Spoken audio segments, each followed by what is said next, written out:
This program features live coverage of an African safari and may include animal kills and carcasses. Viewer discretion is advised.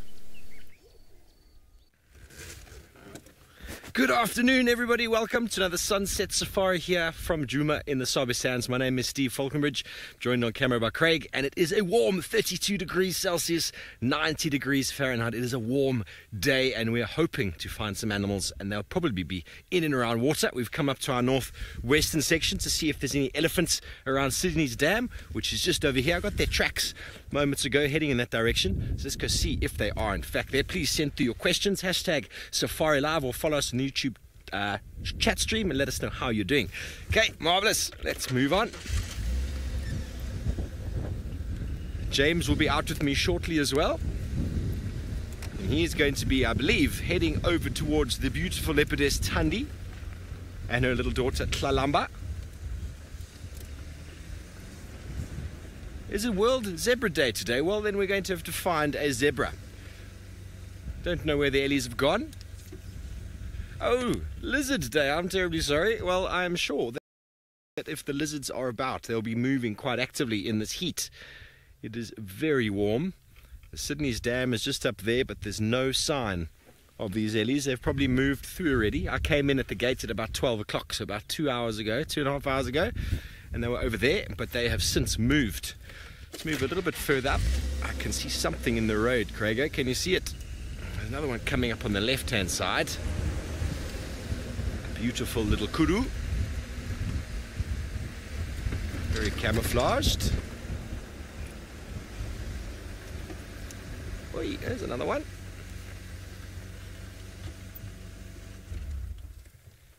Don't go behind the bush, of course. There we go. Out she comes. How beautiful is she with her oxpecker in tow?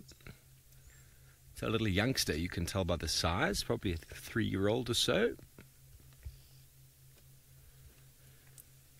Some more coming in from the right-hand side. You can see there's a lot of mange on the neck. The condition of the kudu this time of year starts getting very, very poor. They're really struggling to grab leaves and nourishment this time of year. Puts a lot of stress on them. You can see how camouflaged they are, how well camouflaged they are if they don't move. When they move through the open places though, they stand out quite well.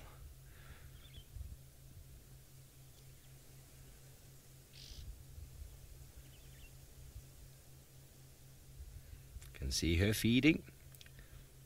Nice tall neck to allow her to reach as high as they possibly can, and they need to keep a watchful eye out for all sorts of cats and predators, as James Hendry will show you in a moment. What will I show you in a moment? I don't know what I'm supposed to show you in a moment. Hello everybody, welcome to this end of the Sunset Safari. Oh, predators I'll show you in a moment. Well, I'll do my level best to show you some predators in the afternoon. My name is James Hendry. On camera today is David the Dark Glasses High Noon Eastall. Hi. And we are going in search of Thandi and Tlalamba, a 12-year-old leopardess and her 10-month-old cub, who are somewhere through here, we hope. That's where Tristan tracked them to earlier this morning, and we will hopefully find Thandi and Tlalamba sitting with their carcass in a tree. I don't mean their carcass as in the carcass of the leopard, that would be unpleasant, but the carcass of the impala, which of course is unpleasant for the impala, if you happen to be an impala. Please talk to us using hashtag SafariLive on Twitter. Otherwise, you can use the chat stream on YouTube. We'd love to have your questions and your comments, and you can insult Tristan as much as you like, but not me, because I will cry.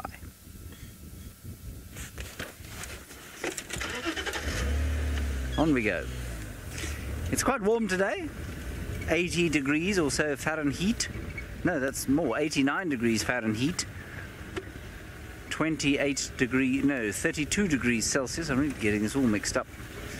Which is pretty warm, as I said.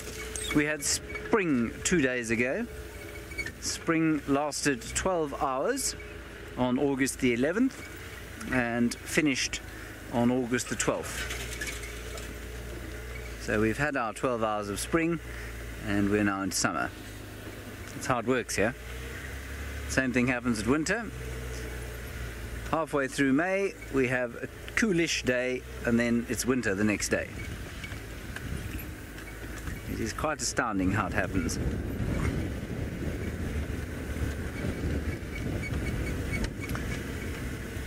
Oh, die incognito or guy? Guy. Oh, like a guy. Guy incognito. Guy incognito, we consider cold anything less than 75 degrees Fahrenheit, which is about 24 degrees centigrade. We think that's freezing. No. I mean, we're not very brave. We're extremely unbrave when it comes to the cold.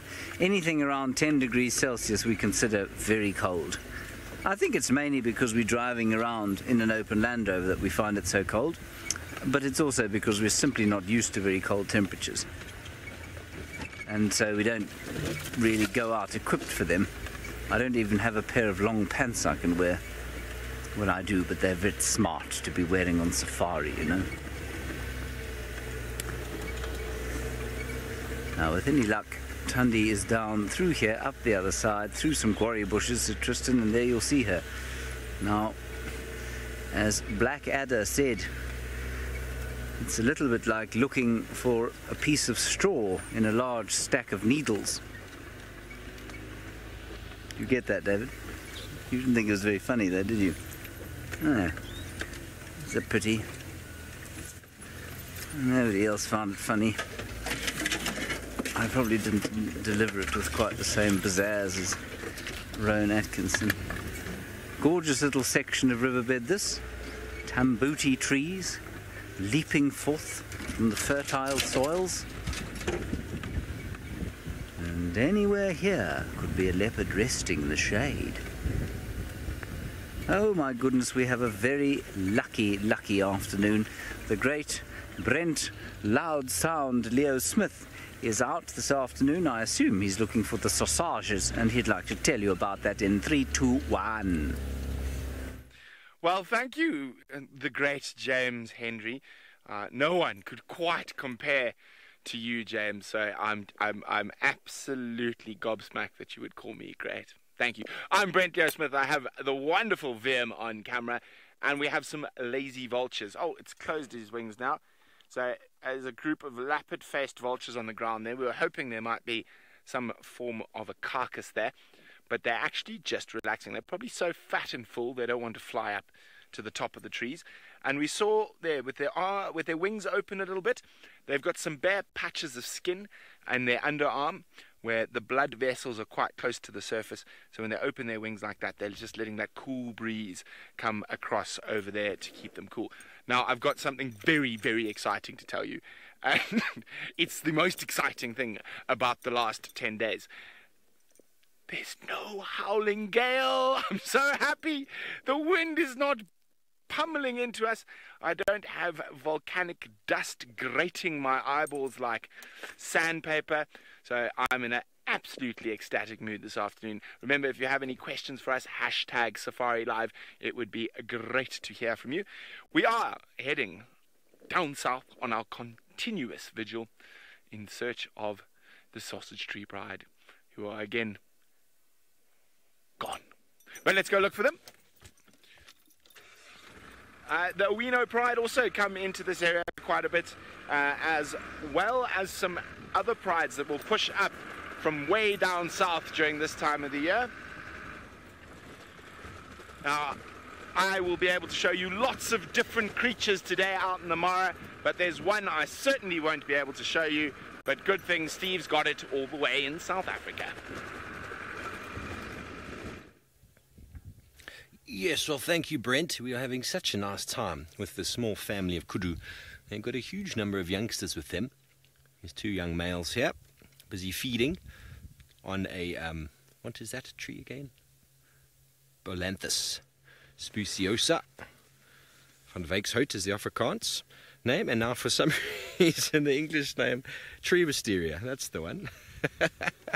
So What's interesting is you can watch animals feeding, and there's feeding on the russet bush willow, they're feeding on the tree wisteria, and you can spend time and get those observational sort of accounts of what these animals are enjoying and what they're liking.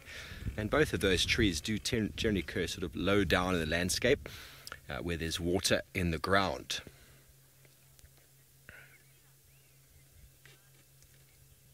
Hello Anita, you want to know how we tell the difference between female kudus and nyalas? Well, first of all, the nyala has actually got an orange colour to it, and female kudus have got a very grey colour.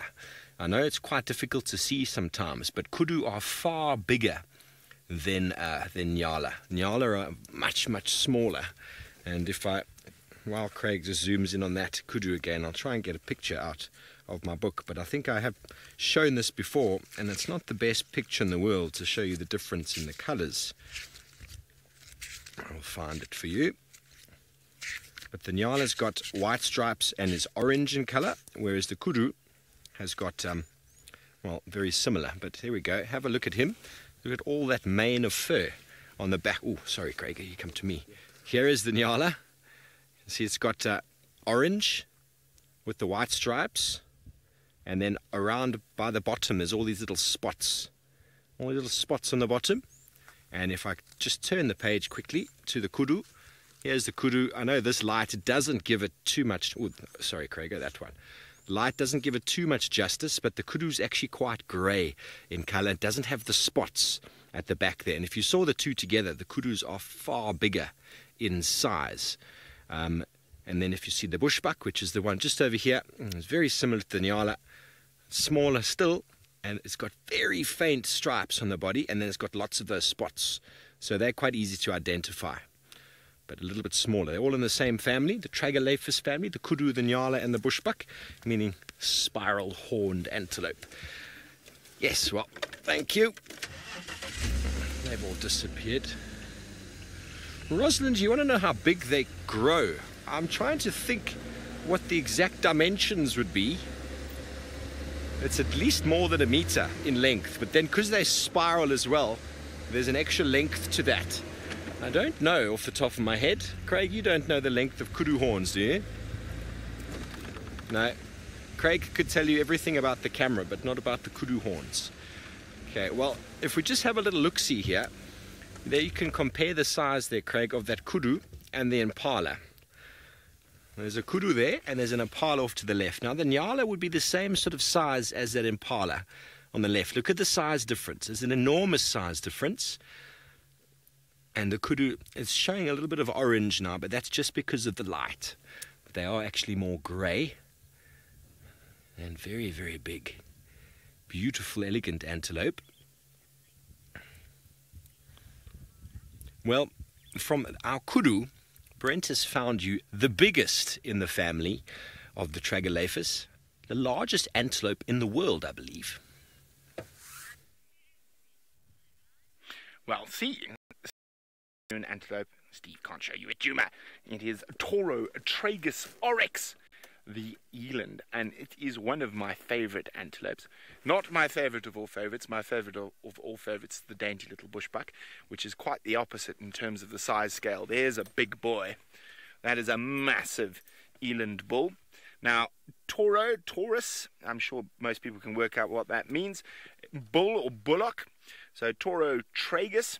So it's a bull-goat pickaxe, if you had to break down the Latin or scientific meaning of it. So Taurus, bull.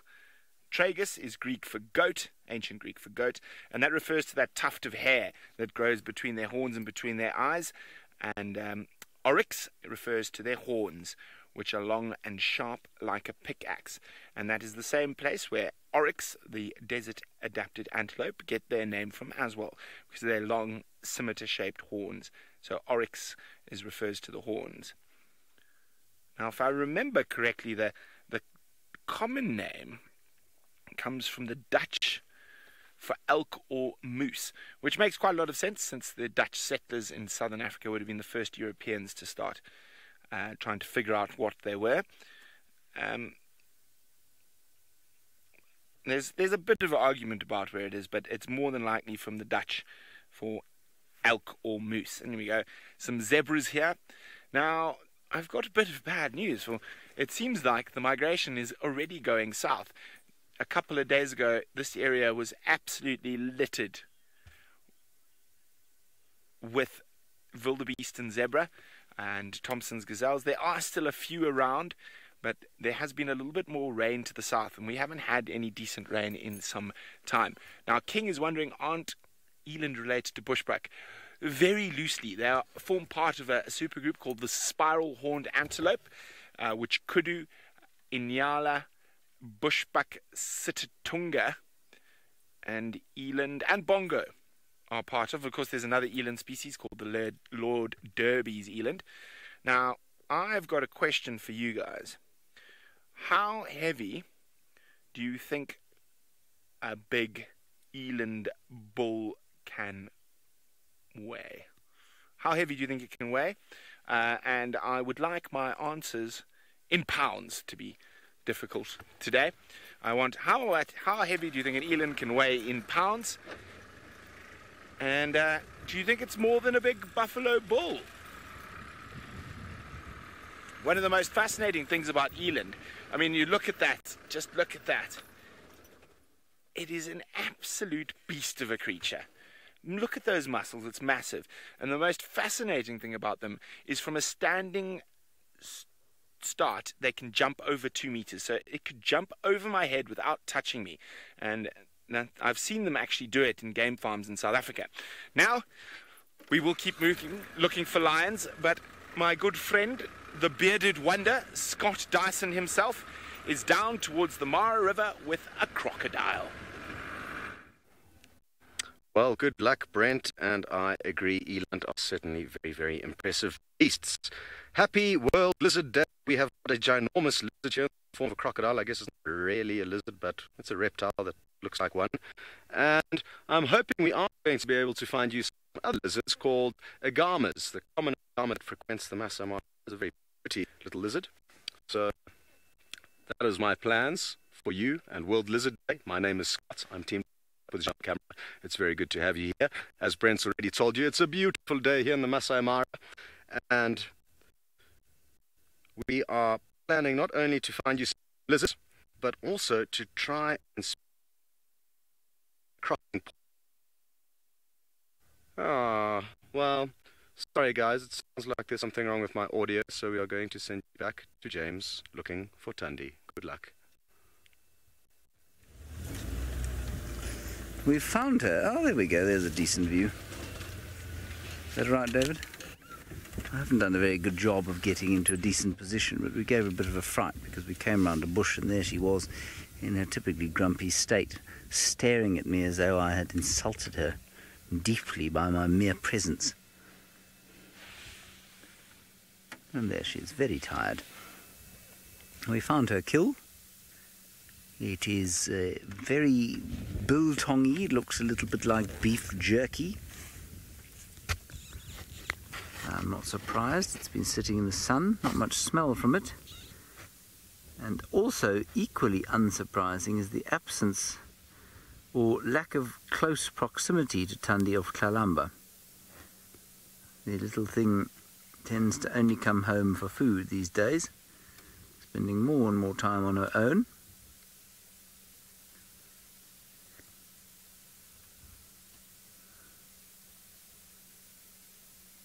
Look, that's quite interesting. Look at the bottom right canine. Can you see that? It's getting blunt. Bottom left, sorry. Bottom left canine. It's getting a bit blunt as she gets older. It'll still be very effective, clearly, because the impala she killed is an adult. So she's not afraid of taking down something very large. And I'll continue to scan around here, see if we can't see Klalamba. Very nice, very nice. I think we'll spend an extended period here and see if she doesn't eventually go back to the kill and perhaps hoist it. Right, well, she doesn't look like she's going anywhere. I'll continue scanning around for Klalamba. We will go back across to the Masai Mara Now to Brent Leo Smith, who has managed to find himself one of the only creatures in the world I consider ugly. Well, look at this. We've got a bit of a display going on here. There seems to be 2 male yellow-billed storks trying to get the attention of one female yellow-billed stork on the edge. She is not looking interested at all. I'm hoping that male, there we go, is going to start displaying again.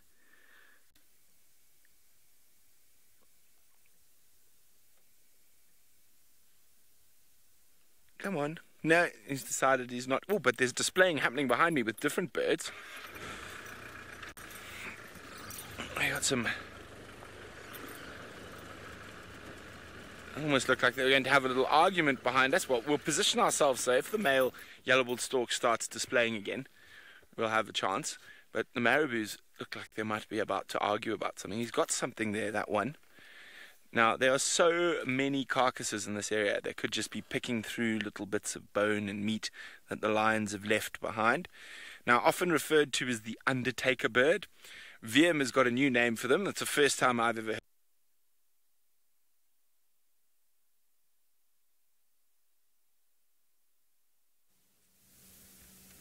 Bad luck, not sure what happened there, everybody. I do apologise for that. Brent Leo Smith will be back online as soon as possible. All of the Mara feeds dropped dead for some reason. I'm not sure why that should have been the case, but anyway, there it is. So there we have Thandi. She has not moved. She's still looking up. That's because she finds the sight of David disturbing. You can see she's just checking him out. Her ears are back. And she's just breathing heavily in his general direction, thinking to himself, don't you go near my daughter.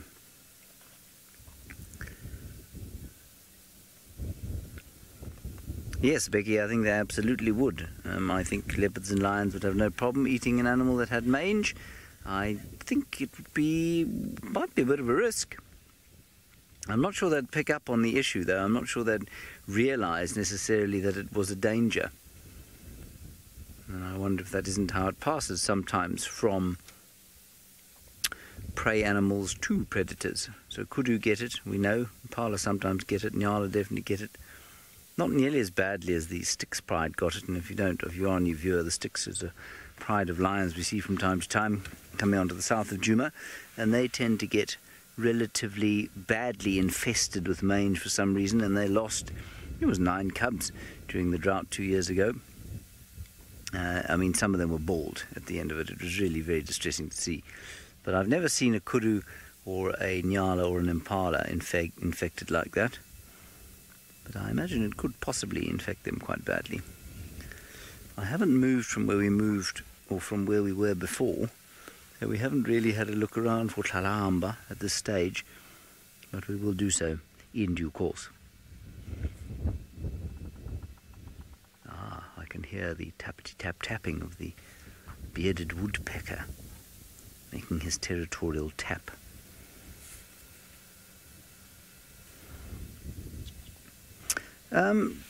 Normally, with a severe talking to, she'll hand her possibly a Corvette or something like that and say, off you go, my dear, go and be free. No, it won't be violent. It'll happen as it's happening. You can feel it happening right now. You can see it happening right now. Tlalamba is becoming more and more independent. She has been doing so for probably the last 2 or 3 months. She spends less and less time with Thandi. And eventually, they just stop being around each other. They will meet up from time to time, and it won't be an unfriendly meeting. Eventually, there will be no physical contact at all, and eventually it will be a less than cordial meet-up, and that'll be roundabout when Tlalamba starts to mark territory, and that'll be when she's probably about 2.5 to 3 years old. She'll probably start to seek a territory, whereupon Thandi will find her presence rather distasteful. And in fact, she'll probably find her presence rather distasteful as soon as she has another cub, if she does have another cub. So it's not a kind of hard end to the relationship that they have. it's ending as we speak. You can see it happening. And I think Tlalamba has shown a remarkable independence almost from day one. She's been very reticent to do what her mother's told her, and today I think that she called, this is Thandi, called for about 15 minutes before Tlalamba arrived.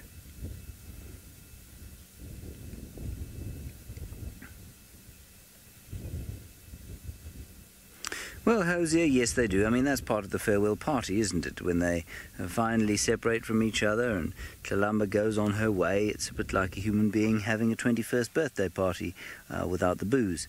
And what they'll do is blow bubbles at each other and then go their separate ways. Of course, Hosier is referring to the meeting of Shadow and Karula on their boundary.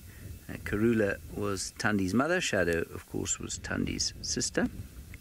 And when Karula and Shadow met up on their territorial boundary, they hissed and growled at each other, and they produced quite a lot of saliva, which in turn turned to bubbles, which was quite amusing to watch. But that was well after Shadow was an independent leopardess. Thandi, the only remaining one of that litter, of course.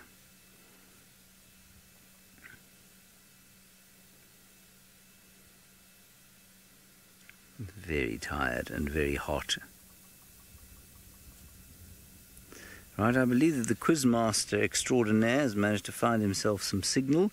I have no idea what he has quizzed you on. Oh, I think it was the mass of an eland. Well, everybody, let me tell you, it's going to be surprising. Hello, welcome back. Sorry about that a bit earlier. We are broadcasting to you live from the middle of the African bushveld. So sometimes we do experience the odd technical difficulty. Now, it's incredible that a few days ago this area was completely littered with wildebeest and zebra. And now I can't see one.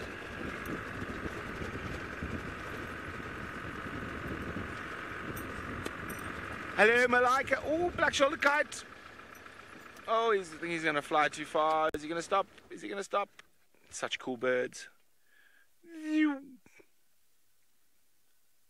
Oh, he's gone. Okay, Malika.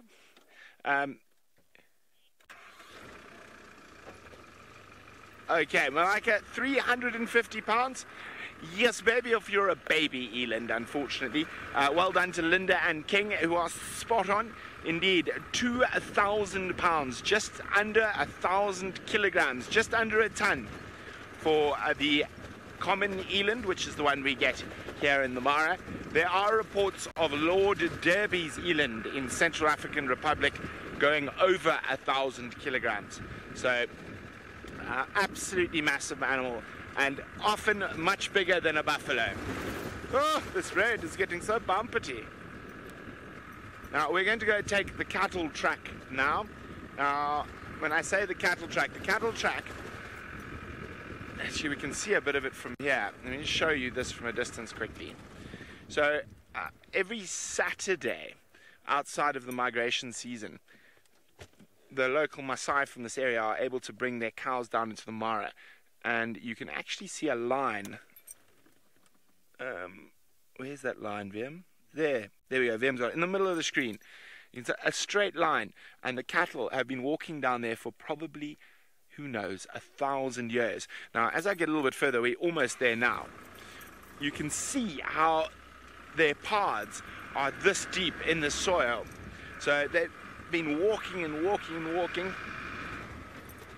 So we're going to head down towards the cattle track. I'll show it to you shortly.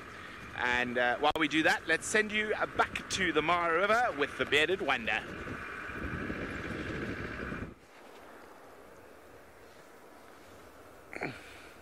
Well, enjoy bumping down the bouncy cattle track, Brent.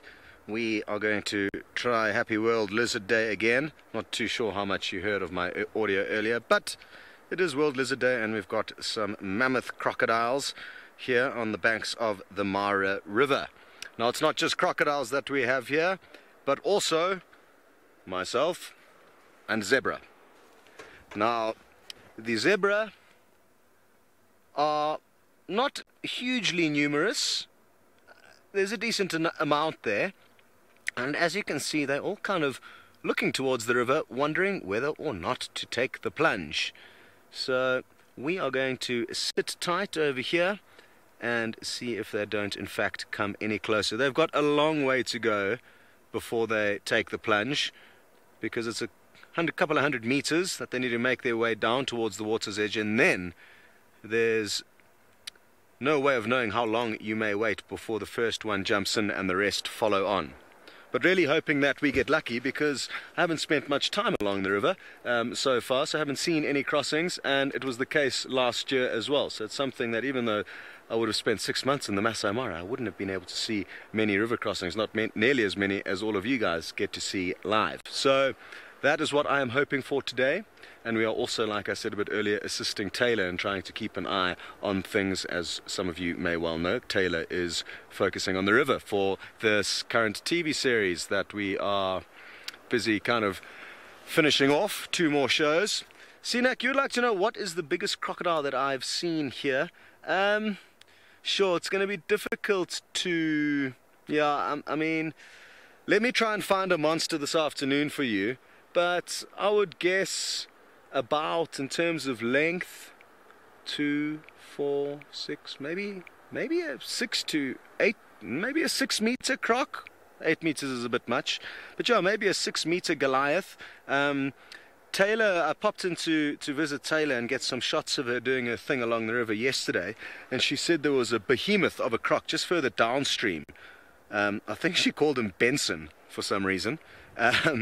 So that is what we plan. Well, that is what I can go and try and find you later, Sinak, and then we can all try and guess as to how big it is.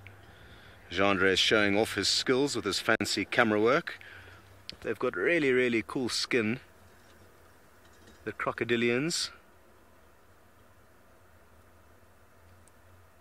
Beautiful. Okay, well, it sounds like Steve has found a unique situation where the tallest mammal out here is trying to hide itself behind a tree.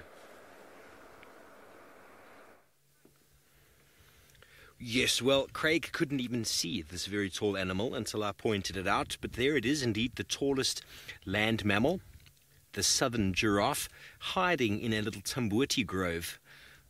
And that brings me to my comment for the afternoon, or my discussion for the afternoon. I'm going to be talking a little bit more about the tambuti tree. I'm not going to be making any potions or decoctions of it, though, today, because it is a very poisonous plant. But the giraffe are known to eat the leaves on the tree, and leaves that fall off of the tree are eaten by kudu, vervet monkey, nyala, warthog, all sorts of animals. So a very interesting plant, and we'll try and delve into that some more. But what we're going to do now is we're going to go see if we can find the little chief from where he was seen earlier this morning. I'm sure he's going to be in a very similar spot because it is very warm. Let's go and have a look, shall we? Thanks, giraffe. Beautifully camouflaged. Incredible that such a big animal like that can really just disappear. A very tall neck, allowing it to not lose condition like the kudus lose. They are able to feed so high up in the tree that they have absolutely no competition. Well, talking about competition and predators of that kind anyway, let's go back over to James and the beautiful Tundi. The beautiful Tundi is up and moving towards her kill, and she did make one half-hearted sort of call, which is my attempt to do a leopard call for a baby.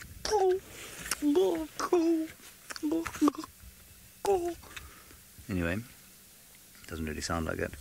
She's going now towards the kill, I think, or towards her daughter. Let's have a look-see. She looks very tired.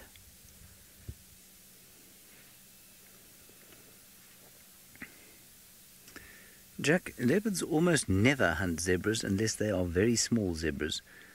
A zebra weighs about 350 kilograms, which is about 1,000 pounds. It's a huge animal.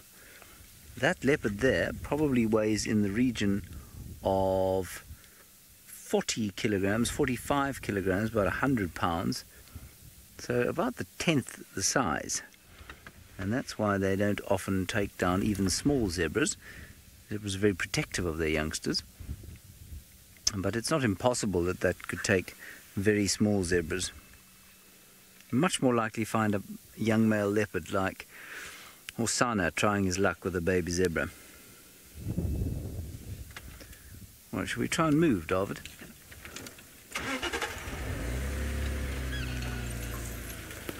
Let's see if we can get through this little gap here. I think we can. A bit of a crunch. We'll make it. There we go. She is going back towards the kill. She's calling the youngster as well. Just going to go to the tree and then we can stop there where the carcass is.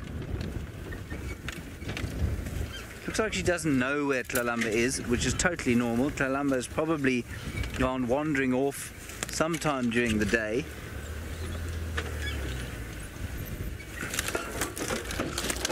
Sorry, David, there's a small branch tickling you under your armpit there.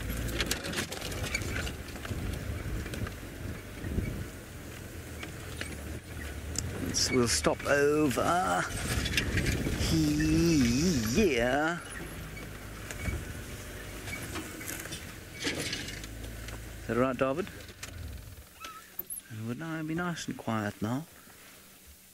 Tandy does like it when we're a bit quieter.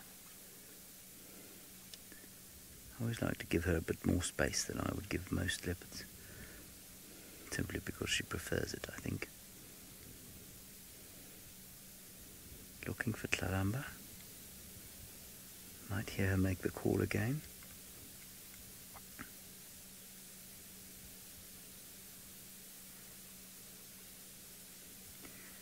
I suspect Tlalamba was probably the one who dropped this kill to the ground.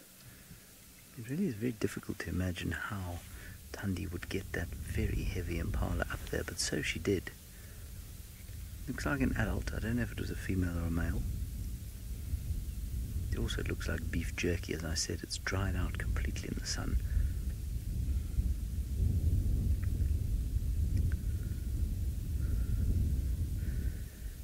Rosalind, they pant like this because she's calling.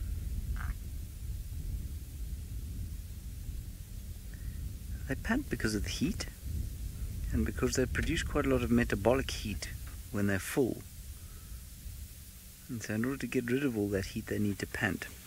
They also eat themselves into such a stupor that it's difficult for the chest cavity to expand sufficiently. She's going to take it up the tree, David. Unbelievable. I parked you in exactly the wrong place. I do apologise. Oh, there we go.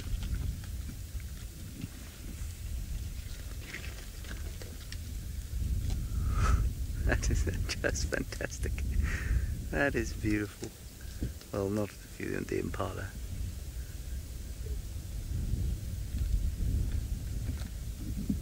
Wow, that's impressive. That is really impressive.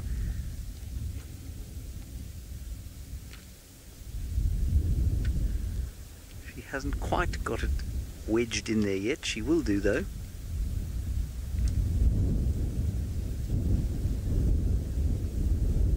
Just want to let her settle before we move.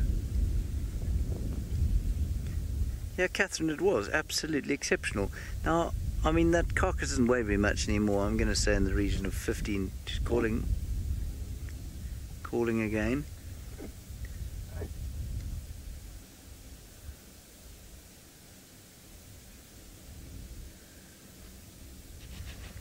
I'm saying it probably weighs in the region of 20 kilograms, which is about 44 pounds, so not very much relative to how it was earlier.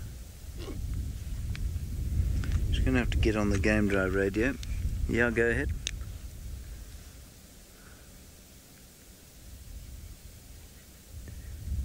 Affirmative.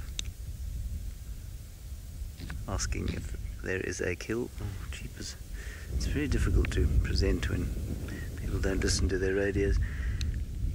One station here.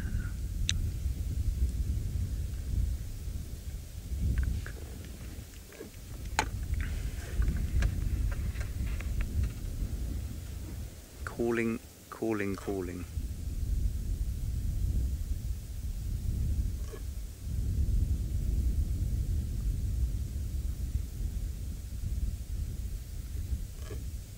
Isn't that interesting?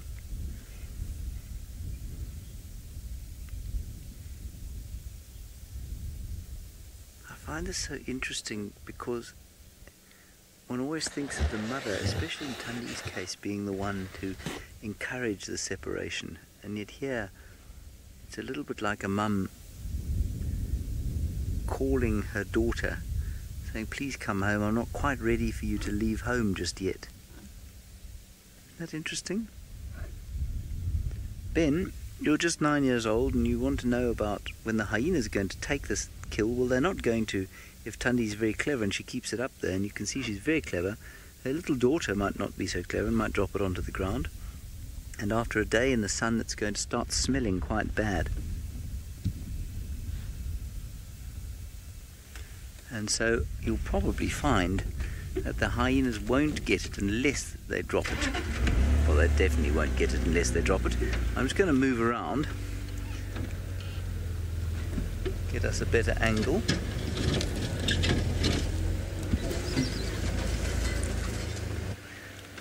It wasn't the worst angle in the world, but we might get a better one from here.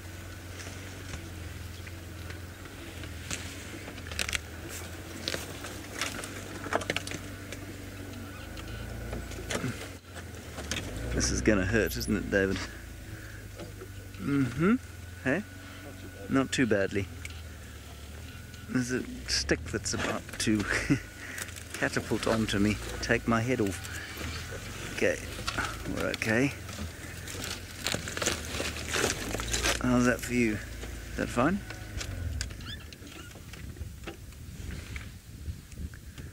What a beautiful shot that is. Isn't it lovely?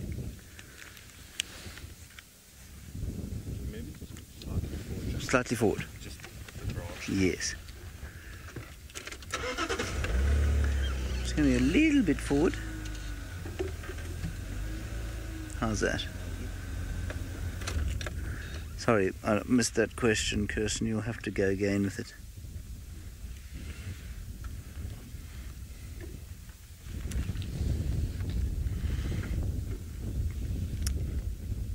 I don't think very far, Malika and Willow. I don't think it's not a loud call at all. Obviously their ears are a lot more sensitive than ours are, and so it depends what species you are as to how far that call would travel. But for her, I'm going to say about probably almost 100 meters or so. So 325 feet.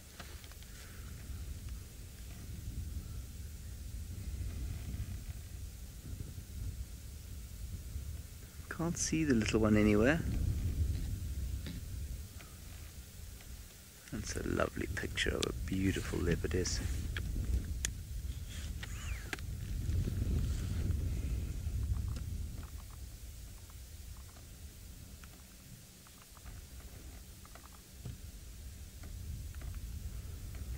She is an impressive cat, that.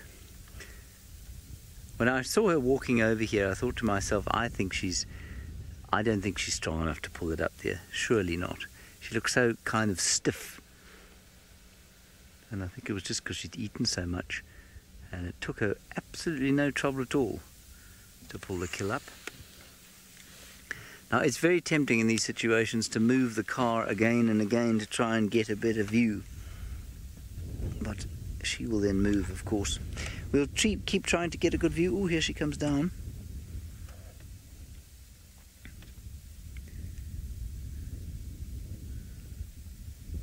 So elegant. Oh, that's wonderful.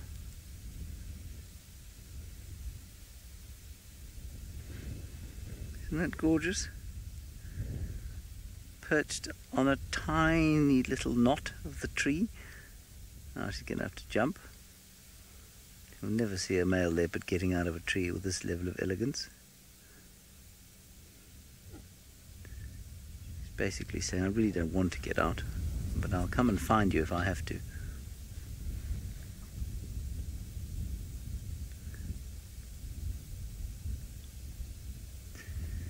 Alrighty.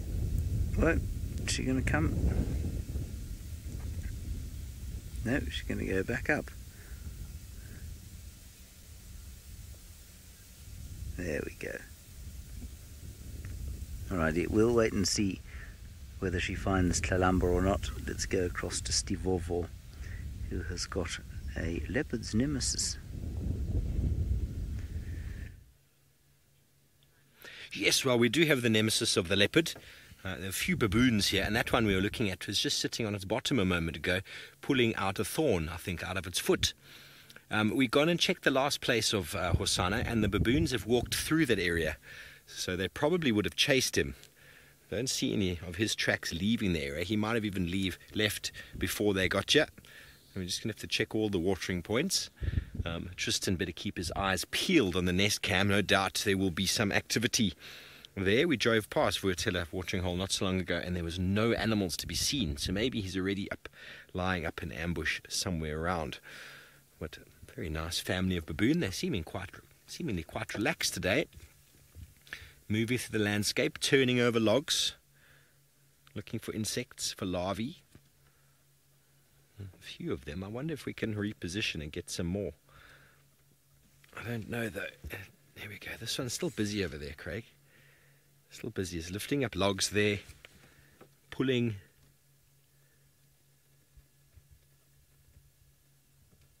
You might find scorpions under there. There might be beetle larvae, termites even. Just behind the log though. There we go. Turning it the other way. That's very cool to see. So an indication of animals that are relaxed is if they are carrying out their normal behavior while you are still around. If they were running away and not behaving normally, well, let me move, Craigo, sorry. Not behaving normally, well then you can be sure that there's not a relaxed animal there. But there we go. Get the front of him.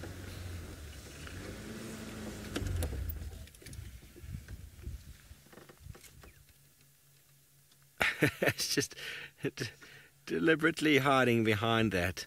King, I love baboons. Baboons and elephants and vervet monkeys are the best things to find in the middle of the day because they're always busy. They're constantly doing something. They're never just sitting around doing nothing. If they are sitting around, they're grooming, they're playing. There's all sorts of tantrums unfolding and disciplinary action from the adults. You can see it's quite a difficult life out here for these animals to survive. It's really scratching a living out there of food.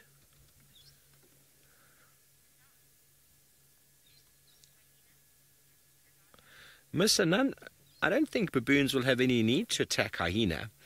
Hyena don't actively hunt baboons. Baboons will just go up in a tree if they see a predator they don't like. I don't think there's any too much agnostic behavior between baboons and hyena. I could be mistaken though, but I don't think that they are enemies.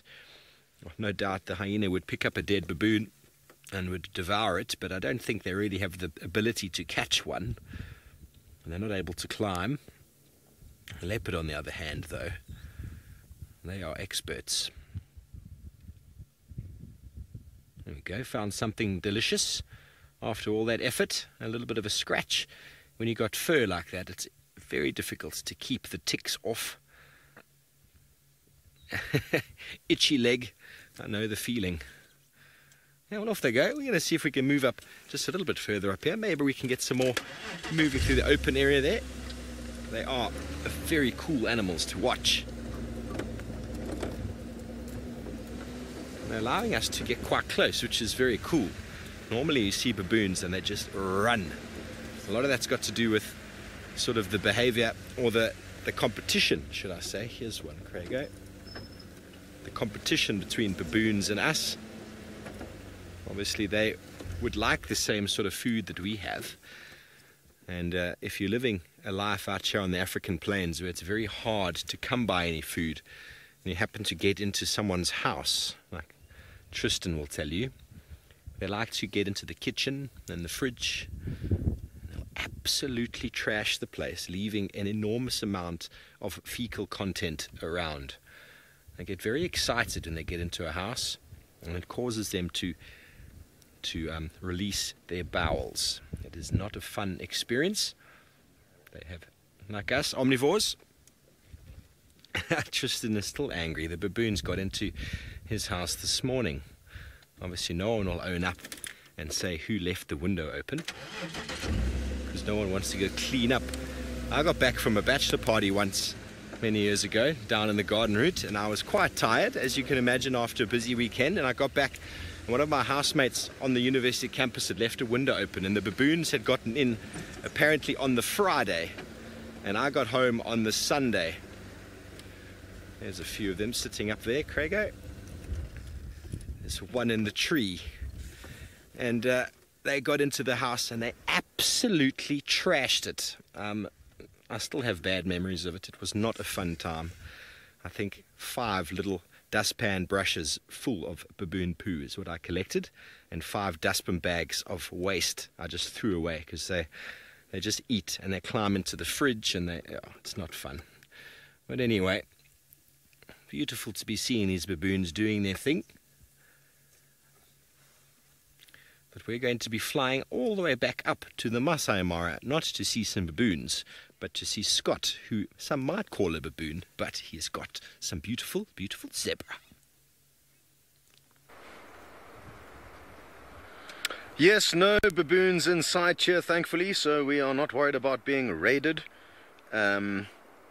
Still sitting with the zebra, as you can see. We had a moment where they kind of all just started marching down towards the river, and we were getting very excited, and then as quickly as they started, they stopped and headed back and are now pointing in the opposite direction. So an indecisive bunch, this, but it is a wonderful spot to be doing a stakeout. And for any of you who may be joining for the first time, it's important you know that we spend many hours waiting for cool things to happen. Sometimes we get lucky at the beginning of drive, or without it you could come around a corner, find a leopard and it'd be hunting, but other times you sit and you wait and you wait and you wait. But like I said, the weather's great and we've got a nice view. Chatting to some of the passing tourists to see what they've seen. Sounds like it's been a productive day in the Mara. Jean-Andre is enjoying looking at the clouds and now taking you all on a cloud safari. Quite a nice build-up today. I'm actually hoping we get a bit of rain, because it has been quite dry over the last few weeks, and even though it's not the rainy season, the Mara usually does get kind of little sprinklings, which keeps the dust away and gives the plants a little bit of moisture. So maybe all of those cumulonimbus clouds will bring some rain. Now, I forgot who just asked the question, but I will be reminded by Kirsty. Thank you in advance. But somebody would like to know if the migration has a kind of set pathway. Yes and no. Mina Moo, how could I forget such a unique name? There's kind of 2 main... I need my map book. Jean-Andre, where's my map book? My map book is somewhere in the back there. There we go. Thank you very much, Jean-Andre. Jean-Andre's been trying to get to grips with the lie of the land here. He battles with his directions.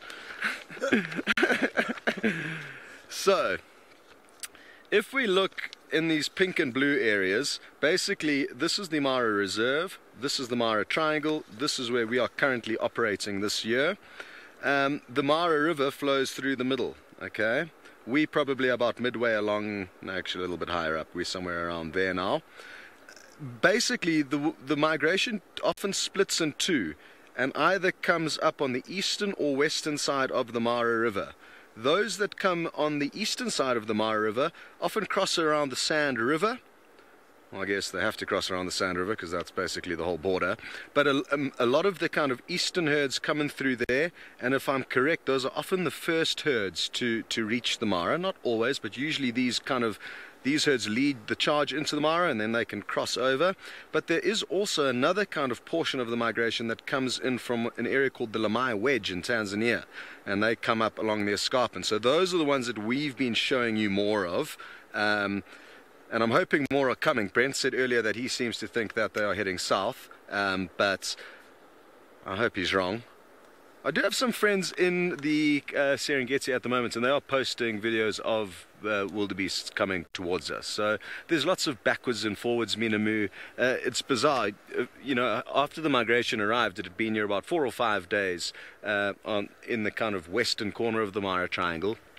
And one day I saw a huge herd heading straight back in the direction they had come from. Now, the very next day they could turn around and come back again, but there's lots of backwards and forwards and sideways and zigzagging and what would appear to us as kind of senseless movements, but they've obviously got a reason for doing it. I wonder if this crocodile is going to slither into shot. By slither I mean a combination of slithering and swimming. More swimming than slithering. There we go. I often think to myself how nice it would be just to be able to experience, to be within the body of an animal, to experience its power and its abilities and its sight. You know, I would like to be able to swim, just being able to wiggle my tail from side to side, and they move incredibly quickly. I'm sure a lot of you got to see that crocodile down in Djuma at Chitwa Dam with James catch up to that impala. It was...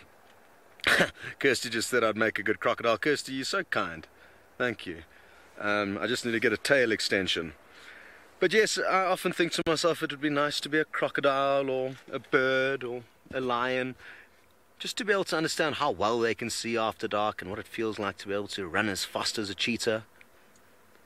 Oh, this is very nice. Well done, Gendre. Gendre's found another crocodile. Beautiful patterns when you get a close look like this on its head. Wonderful. It'll be interesting to know what these crocodiles do outside of the migration. How much food they eat, whether they eat fish. I mean, there is a lot of food in this river outside of the migration, but it's whether or not they're kind of satiated from the migration months. It would also be nice to know exactly how old some of them are and how far they've come from upstream or downstream to reach this area. They can live for incredibly long periods of time, around 100 years, I'm told. So it would also be a very nice animal to be able to sit down and have a gin and tonic with, discuss the world's problems and the crocodile's problems. Okay, well, we're going to send you from some sleepy crocodiles to another sleepy predator with James. Quite sleepy, but quite alert at the same time. Not sleeping like Tingana or Hosana do a lot of the time. I think she's a little worried about her daughter.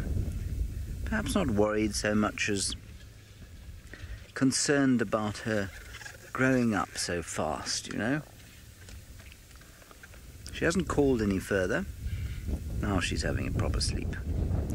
That's the first time she's put her head down since she left us. So her head's been up. She's been looking around. She hasn't been calling at all. There we go, that's what she's been doing. Now you can imagine her brother Hosana, if he'd had the same amount of food, he'd be so dead to the world it'd be difficult to wake him up. But she's not like that. Obviously a female is more vulnerable, especially a female with a young cub in the vicinity. So she'll have to be that much more vigilant, especially if the cub is starting to show signs of independence and isn't where she's expected to be. And clearly that is the case, because otherwise Tundi wouldn't be calling for her.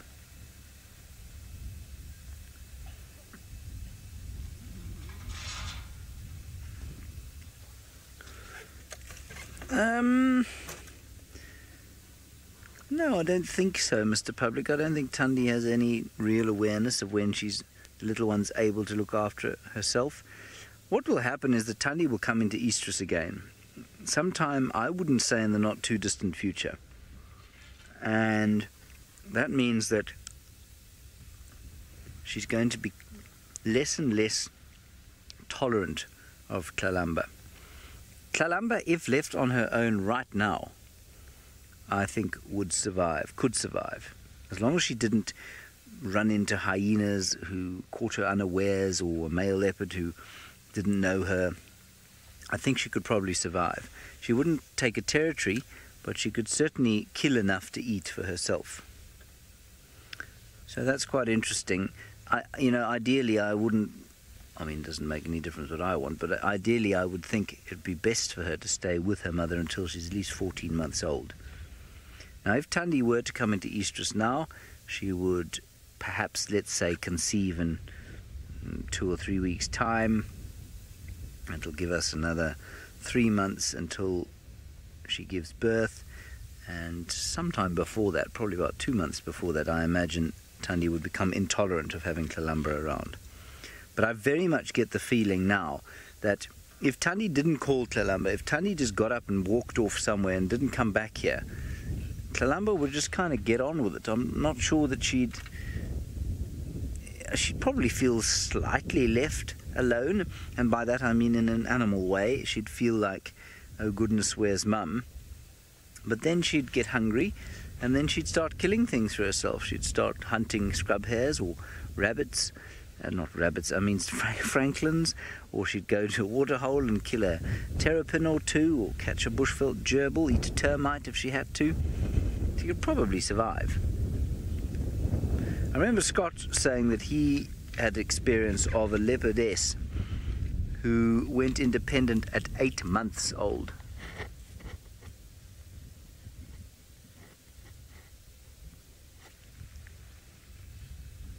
So that's quite interesting.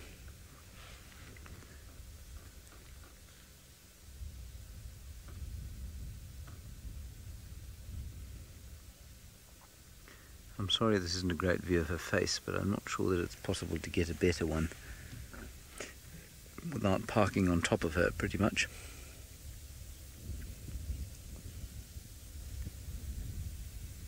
Her what? Could a leopard lose her whatties? A tooth? No, I don't think she'd lose her teeth hoisting. I see what you mean, though, because of the strain. She could lose the tooth, it might be pulled out of her jaw. No, I think that they are sufficiently well placed in the jaw and sufficiently secure in the jaw for them not to come out, even under the tremendous strain of carrying something the size of an impala up a tree.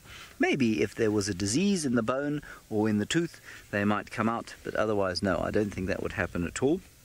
She could certainly break a tooth, though, and you can see that that bottom left canine is blunted, and I suspect that it may well have broken off at some stage while chewing on bones. I don't think that's to do with killing or to do with kind of overuse in the killing department, because that's what the canine is for. The canine is for delivering the killing blow.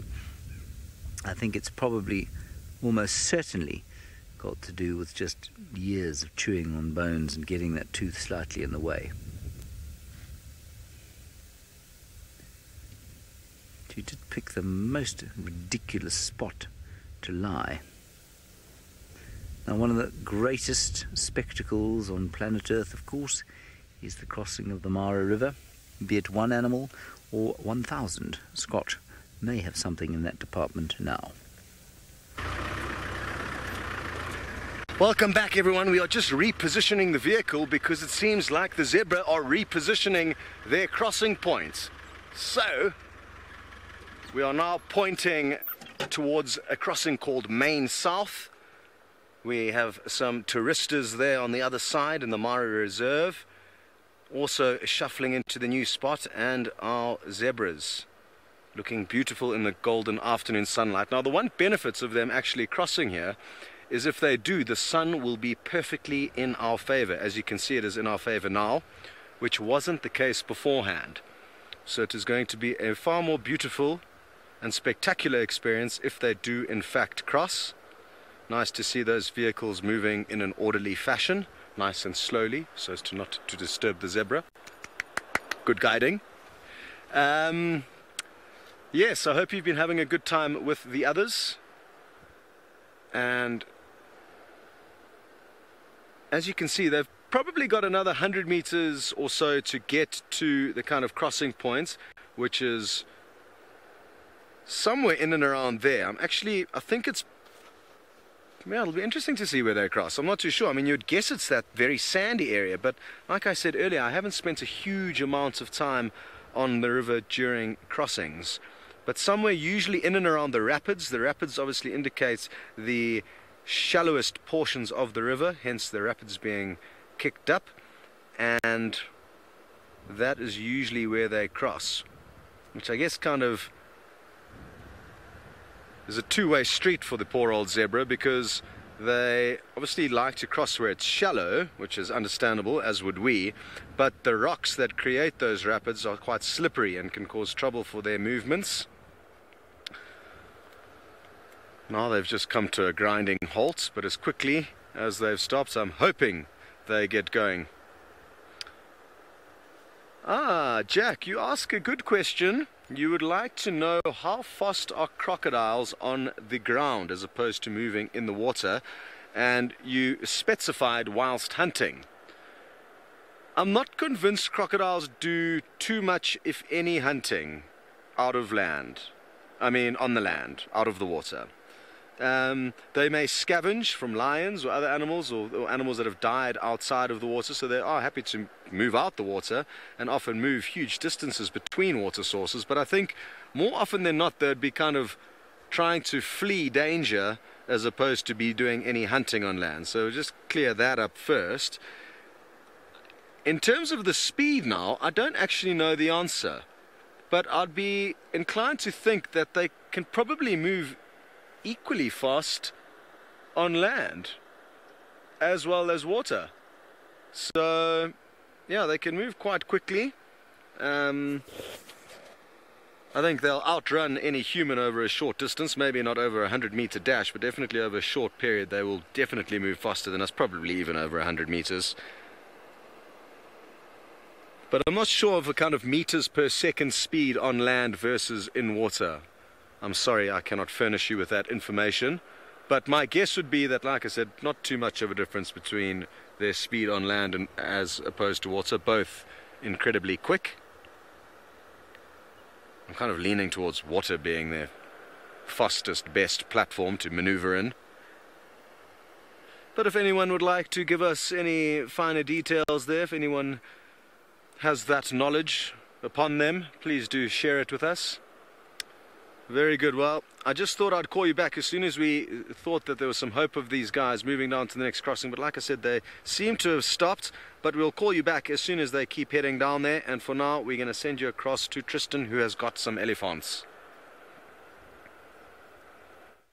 Well, we've got our own zebras coming towards the water, so while crossing in Mara has been delayed, our zebras are not going to cross, but hopefully are going to come and drink. You can see a beautiful stallion that is accompanied by two big Nyala bulls, which is quite nice.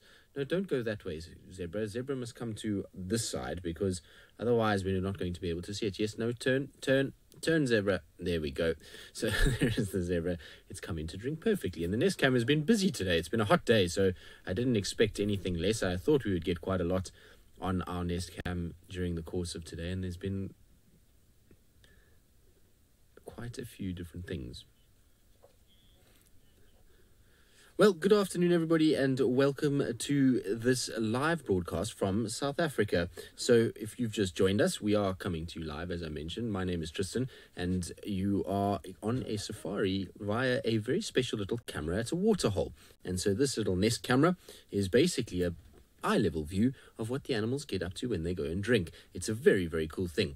Now, because we are live, you guys can interact with us, which means that you can just post your comments or your questions in the comment section below, and we'll try and answer as many as possible. And so you can see that there's two different species of animals drinking. We've got two beautiful stallion zebras that are very close. There comes the third one. And then there are two Nyala that's, well, one is disappearing and the other one is still having a drink. And it's been a hot day. It's been about 90 degrees Fahrenheit, which is very, very hot for this time of the year. We're in the middle of our winter, so it's unusual, which means that a lot of the animals are very thirsty, and so they've come into this water point just to get a bit of a drink. Isn't this very, very cool? Just a unique view on animals drinking. It's quite amazing when you kind of sit with the camera at this level. You see a few details that you wouldn't normally see. So seeing underneath their kind of chins and their bellies, and those zebras are actually very, very close to the camera.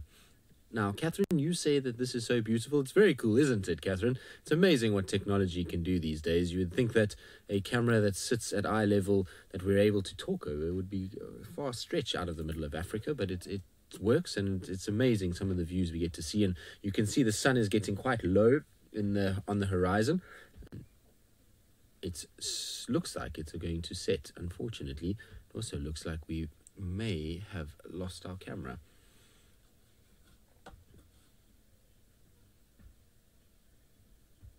Right, now it seems like our camera is not going to be working very well, but anyway, in the meantime, while we try and figure that out, we're going to carry on watching and see if anything else comes down, and if anything does, we will go live again, so don't go too far away, and until next time, we'll see you all guys all a little bit later.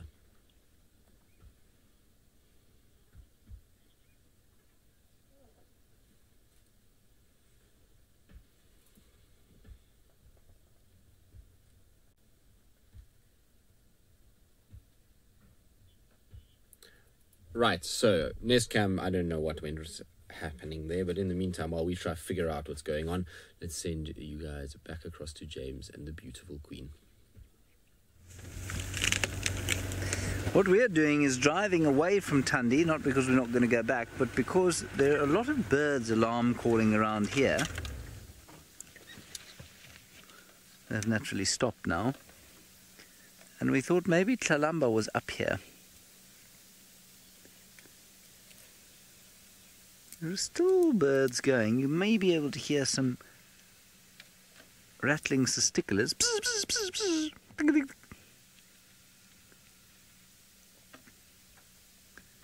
But I don't see anything here. Anyway, we'll make our way slowly back towards Tundi.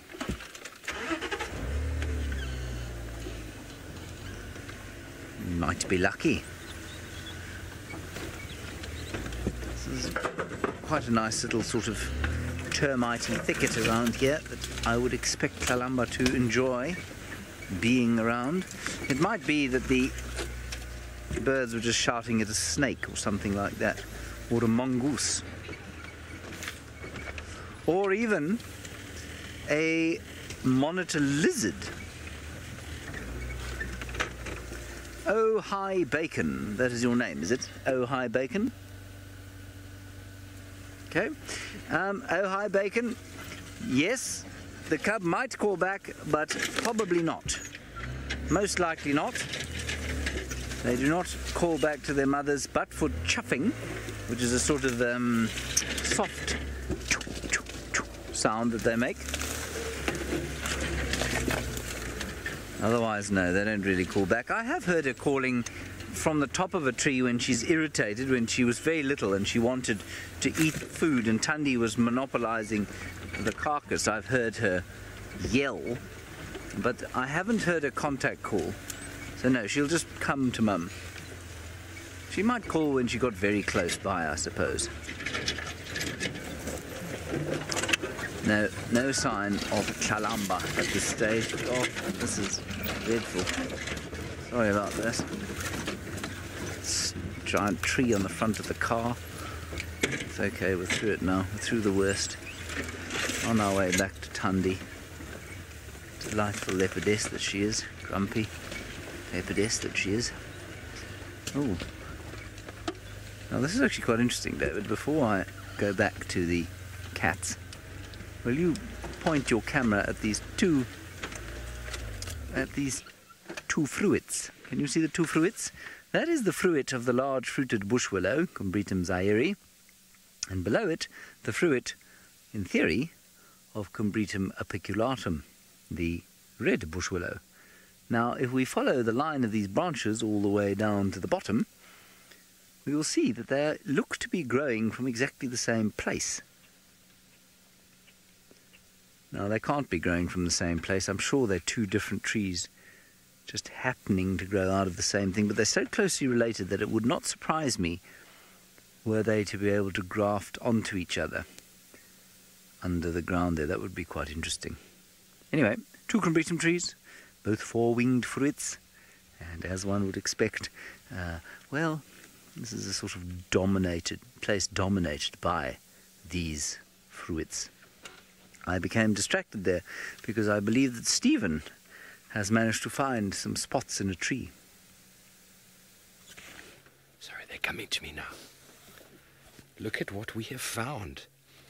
How marvelous. This is apparently Tundi's daughter, Kuchava. up in the tree right next to the road off of Chitwa. But a really big jackberry tree. It's my first time seeing this beautiful cat. And that bushbuck has seen better days.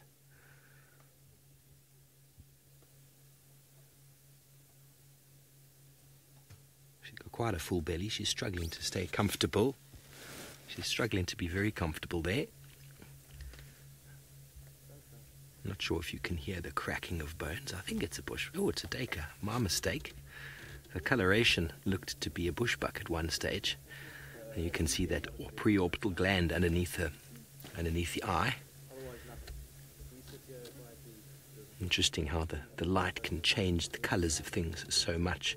The grey duiker is looking orange in this light.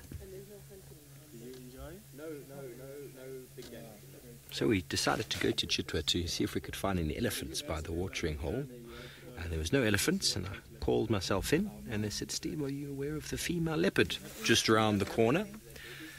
And I said, "No, I'm not." And they invited us straight in.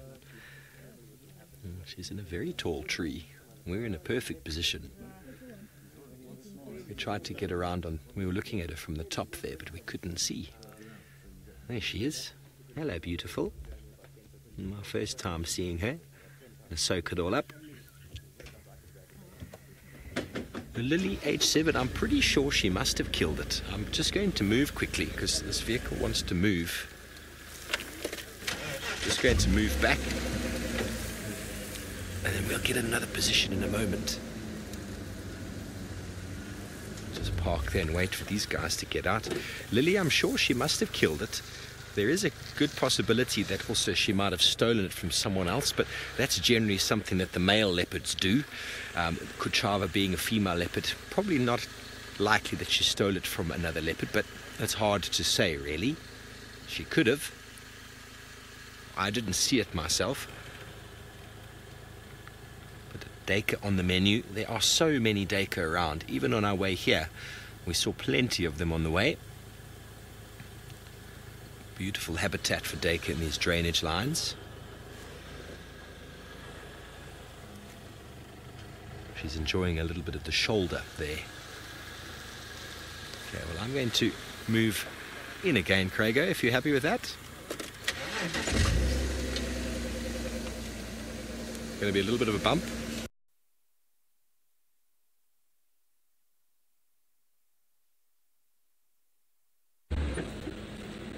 And a bump.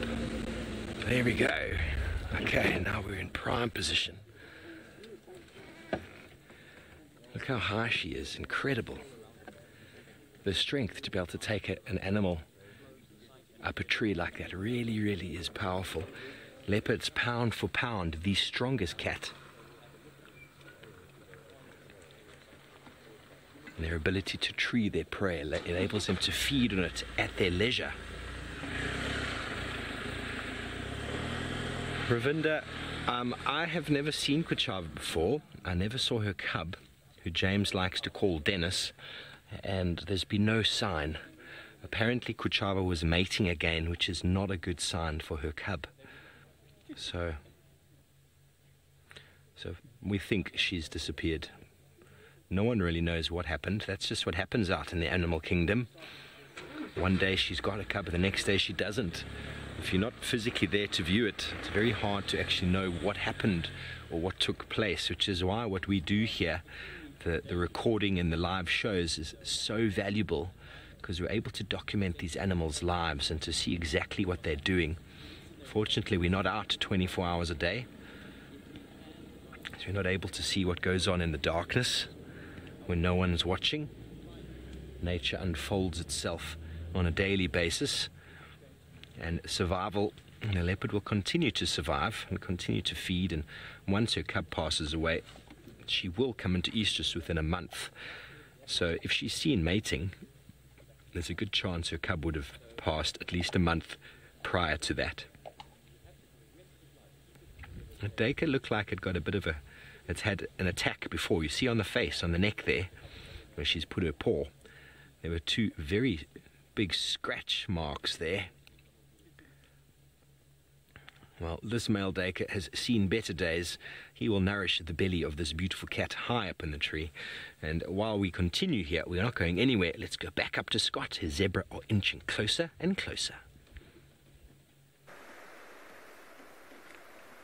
Well, lots of backwards and forwards here. They have now moved back to the initial crossing, main north, where they were kind of thinking about crossing initially.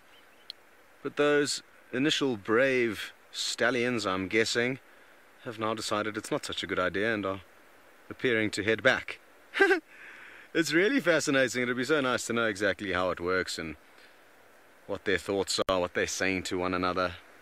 It all seems quite placid and they all seem quite docile considering what they're about to do, because I think they obviously full well know the dangers and risks involved. Now, there are some other animals that have come to join the zebra who are also thinking about having an evening swim, and I was really hoping that they were going to... Oh, there's one right there. Well done, Topi, you popped up at the right time. Well done, Gendre. But there's more than that, and there's kind of another herd off in front of us that came running from a distance down towards the crossing points. So hopefully the kind of extra numbers of animals will help the zebra pluck up the courage to take the plunge. Yeah, so this is the herd of Topi that came running in, and it looks like we've got some forward motion with their very funny head nodding technique. No one really knows why they do it, I guess so that they don't leave one of them doing it, because then it would be awkward and he would feel left out. So this is interesting. It looks like these Topi are rather wanting to cross at main south. Will they be able to drag the zebra along with them? Only time will tell. Paul, you ask a very good question. You'd like to know if the animals ever cross the Riviera at night time. Not that we've documented, I don't think. Sadly, our river cameras don't have infrared, so we don't know really what happens after dark. But I'm sure that, especially during the periods when the moon is kind of from half to almost full, when it's very bright at night, the animals will possibly cross. But it's something that I don't think anyone really knows the definitive answer to. We're very lucky, Paul, in that we are lucky to spend nights out here in the Mara, but ordinarily no one else is. So I think there's quite a lot of unknown as to what goes on after dark, and we've got the very, very incredible privilege of being able to kind of try and work out exactly and get to see what does actually happen, but we haven't focused too much attention on the rivers just yet. Maybe next year. Add that to the list of things to do. It is only going to get better. That's the great thing with the way technology is developing. It's going to allow us to do a far better job at documenting and showing you guys what these animals get up to. I completely forgot to say a very big thank you to Susan for telling us about the speed that crocodiles can travel out of water. What's interesting, Susan, is that you say that it's 19 to 22 miles an hour, but another source that I've just checked on the intranet machine says only 12 miles an hour. So that is the tricky thing with gathering information off the Googler. You can't always believe what they tell you. So I'm not sure what speed we should choose now. Maybe somewhere between 12 and 19, but they move quickly. They sure do move quickly, but short distances on land, I think they can sustain their movement. Kirsty suggests 16 miles an hour. Well, that is the new official top speed of a crocodile. If anybody would like to update Google's fact sheets, you can let them know that SafariLive and Kirsty have decided on the new speed. So it seems like things have kind of calmed down now. Topi aren't looking hugely excited. No more head shaking. The zebra are all walking around in circles. And I need to check the time. Oof, now. The catch is we've probably only got about 20 minutes that we can continue to sit and do this stakeout. Thereafter, we've got about a 45-minute journey back to the gate, where we depart the reserve to our lodge, which is on the edge of the reserve for any of you. Oh, flying shot, Jandre. Will he be able to get it? I'm not sure. I'm not telling him where they are or what they are. There we go. He's too good. Well done. I must also say, to be fair, this camera had open heart surgery yesterday, and it's got a focusing problem. So considering that, Jandre has done an incredible job, and it's not just because he's good at spreadsheets that he is the head cameraman. He is very good at spreadsheets and admin though. I must give him credit for that. It was one of my greatest weaknesses. Very good. I think I'm linking you back to James and Tundi.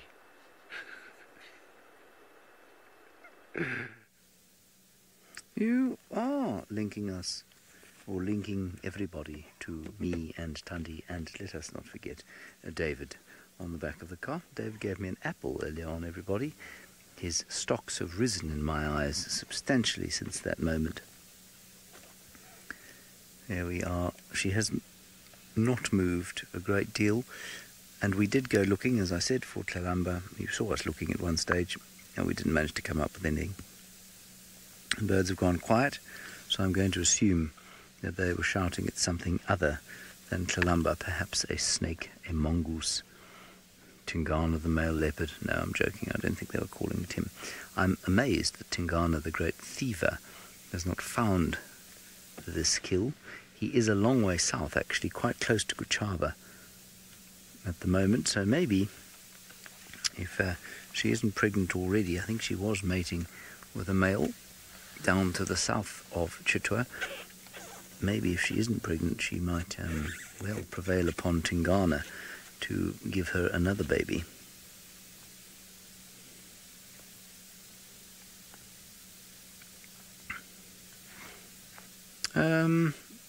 Then it's almost impossible to tell.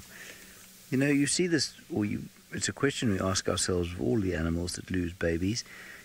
Even impala, who lose so many babies in a year, probably 50% of them die in their first year. Do they mourn them or not? I don't know, and I don't know how we'd tell, is my point. They cannot show any expression on their faces, other than anger, really. Well, certainly in the case of an impala, it has one expression that changes only with the direction of where its ears are facing. But I don't know what sadness would look like on a cat like this. If you know a dog well enough, you know that they can definitely feel depressed and mourn the loss. Maybe mourn is the wrong term, but certainly feel the loss of a companion. I remember we had a dog who was a wonderful little border terrier, and we had a Labrador who was, well, fatter than a Michelin man. And when the Labrador eventually passed on, as is the case with all pets, unfortunately, the border terrier was inconsolable, and in fact he was never the same again. We got another dog to companion him, and while he liked her fine enough, he was desperate without Penny, the Labrador. And so, do they mourn? Yes, I think they do. Would she mourn her youngster if it was lost? Would she feel a sense of pain at its loss? Well, let's go back to the evolutionary question. What purpose would that serve? Why on earth? What purpose would it serve for her to feel a sense of pain and loss? Well, the purpose is, of course, that if she didn't feel that pain and loss, or a sense of it, or a version of pain and loss, she wouldn't necessarily be as protective of her cub as she is. So I'm not sure that one comes without the other, if you know what I mean. So she's sitting here now, calling from time to time, wondering where the baby is. Now, if the baby didn't come, that would escalate into something verging on anxiety, and she'd go looking for the youngster, and eventually she wouldn't find her. Let's say something had happened to her. And that anxiousness must translate into something that we might associate with sadness. Does she ever come to the acceptance that the youngster's gone? I don't know. I think it may well just be physiological, where eventually she'll just come into estrus again. But between her coming into estrus and while she's searching, I've no doubt that she feels a version of some kind of sadness or mourning. and it must be that way. The evolutionary purpose behind it must make mothers that much more protective of their offspring. And that's probably why we feel the great sense of loss that we do.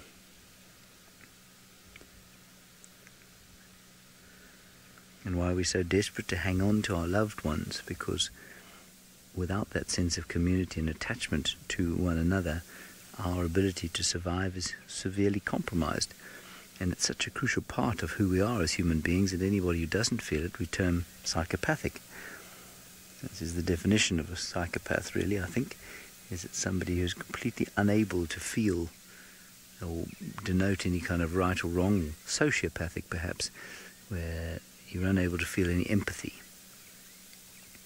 So I think there's a version of it definitely in these animals. I think if Thandi didn't feel it at all, whatever it is, I don't think she'd be nearly as good a mother as she is. Now, whether that's controlled psychologically or whether it is controlled hormonally, physiologically, I'm not really sure. I suspect it's a combination of both. Let's go back across to Chitwa Dam now, where Guchava, also daughter of Thandi, is sitting on the ground now. Well, she has come down from the tree, and she's come more into Chitwa. She was right on the boundary there. We were on the Gowrie Main, the main road, the thoroughfare through the northern Sabi Sands. She's come down and found herself a nice little bit of shade after having a proper munch of her duiker carcass. But she's quite alert. We came in from this side, and there was a herd of impala not far away. And she's salivating. Look how she's dripping water there. It's interesting, eh? She looked like she called there, actually, Craiger, didn't she? Sweating from her mouth. She's drooling. Obviously, duiker is a very tasty meat. She's such a beautiful cat, though. I can't believe how small she is.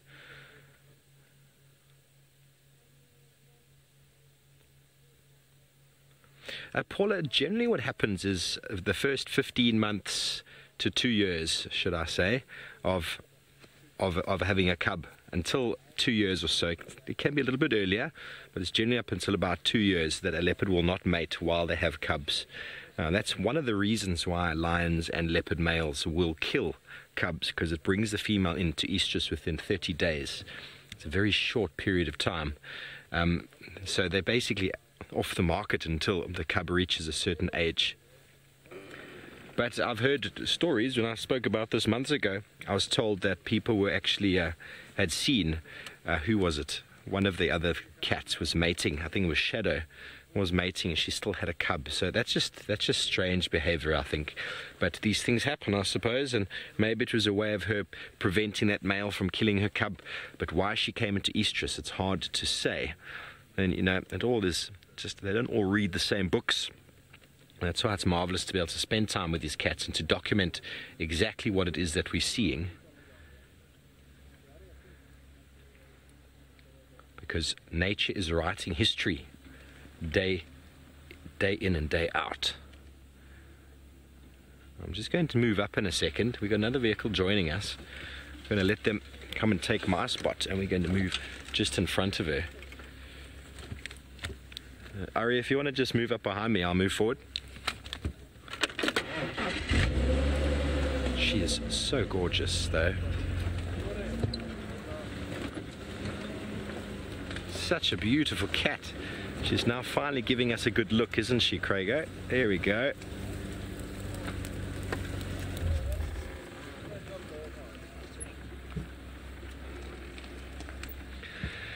Jennifer, Thandi, I believe, used to spend a fair bit of time down here by Chitwa. I mean, my time here, she's come down once or twice. It kind of is all part of it, really. The boundaries are quite fluid, and they do seem to move. And I would say she's kind of in the southernmost sections of Thandi's area, but Thandi seems to have sort of bequeathed it to her daughter. That's what happens with leopards. The mother just makes a little bit of space in their territory for the young female to sort of move into, and so she'll take a little bit of mum's territory and then maybe a little bit of an overlap of someone next door. It kind of You know, just through the dynamics and the age of these cats, those territories for the females seem to work out okay. But I believe Khrushchev and Tandi had a little bit of a boxing match not too long ago, which I didn't get to witness. There's no love lost between mother and daughter, especially when mother has a new daughter.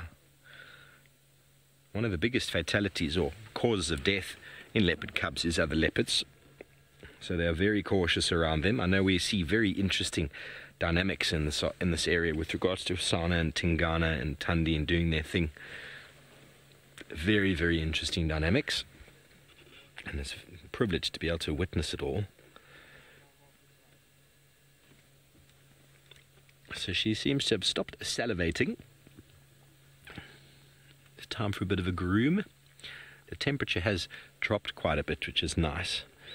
It's not as hot as it was earlier. There's almost no wind though. There we go. There's a beautiful 3 and 3. You can see the spots on the top. I think that's the same as Tandi though, isn't it?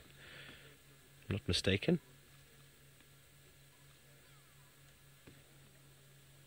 You're licking her chest.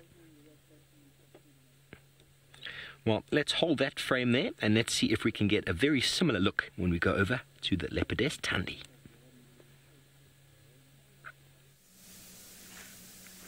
I have no idea if you're looking at the same thing. This leopard is not looking into camera, unfortunately. She's looking towards her kill, at which nothing is happening at the moment.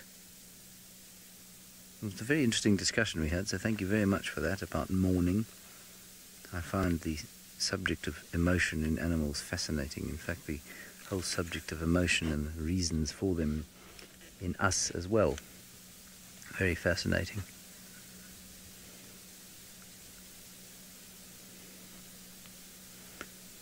I don't think she's seeing anything particularly, but it is interesting that she has not gone back to sleep completely. She has been very much aware and awake. You know why she looks so grumpy? It's not only has she got a very spotty face, she's got a quite short nose, but at her resting position, her ears aren't forward like most leopards. So when she looks up, she's got their kind of slightly pinned back. That, combined with the fact that she is grumpy, is a combination that, well, has given her a reputation, I think. That's a sip. She's calling again.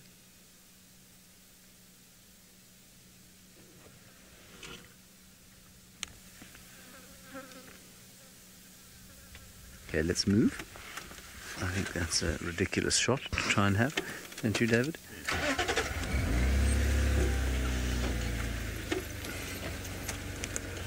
We might get one this side, once we've run over a substantial forest. How's that, David? Yeah?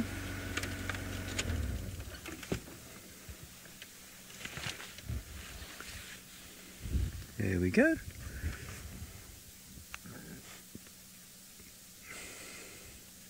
You see what I mean? She's got that slightly grumpy look about her, in addition to a genuinely grumpy personality. David, exactly what are you doing? David was just breaking a tree that was sticking in his ear.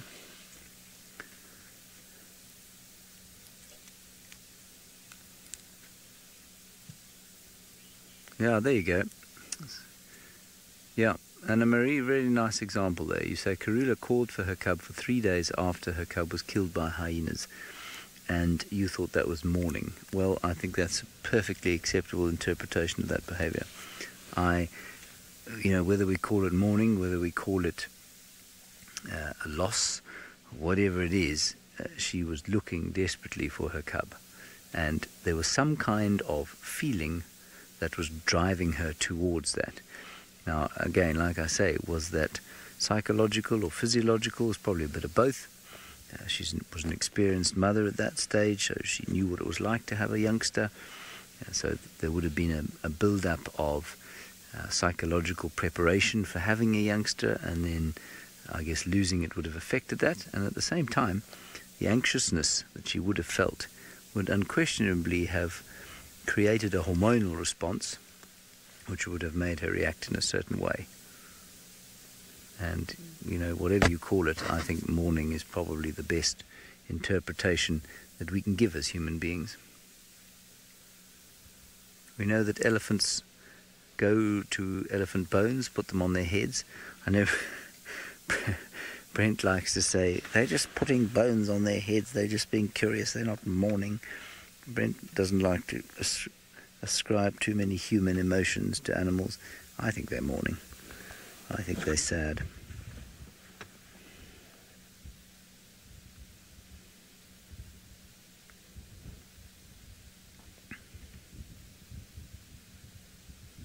Fascinating. Just the tail up now. I'm not sure why that should be the case. I think there might be a little spike sticking in it. Or she's just a bit bored and wanting to flick it around a bit.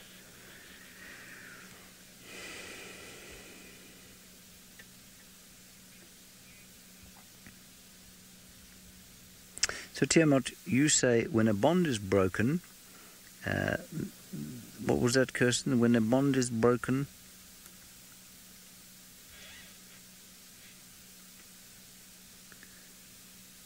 Kirsten? When a bond is broken, there will be a reaction, and that is what we call mourning, and it's expressed in various ways in different species. Yes, I think that's a very good way of putting it.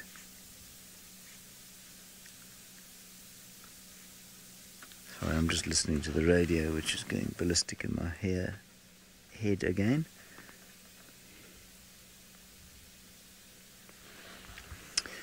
Righty. There are quite a few people coming here, but I don't have any plans to move out of here. I think we're going to stay right here and wait until the light goes gold and the little one arrives. In the meantime, Stivovo has not got Kuchaba. He's got something best cook with apricots and bricks.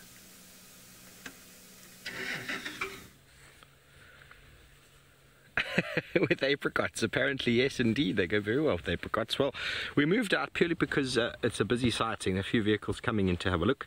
So we've just come back down towards the watering hole to see what happens, and we are on a standby to go back if anything should change. As we know, a lot of the people come and view the leopards, take a bit of a picture, and then they leave. And then we go back in and spend the rest of the afternoon. That is the plan anyway. She won't be going too far with that Dacre kill. If anything, she might meander down here towards the watering hole to have a drink, and then these fellas in the picture will shout to the heavens. He's scratching around at the moment. They're having a dust bath moments before, just to get rid of any excess preen oil they might have on the feathers. Nothing like a dust bath to get that off.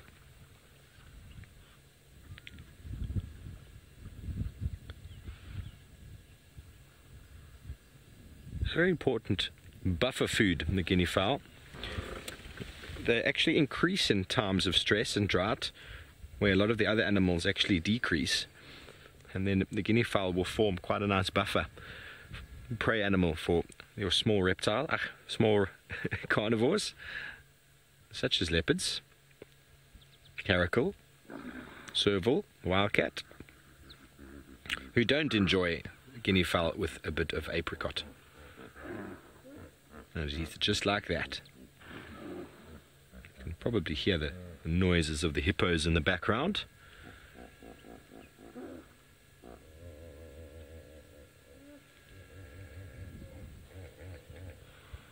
They think I told a particularly funny joke there.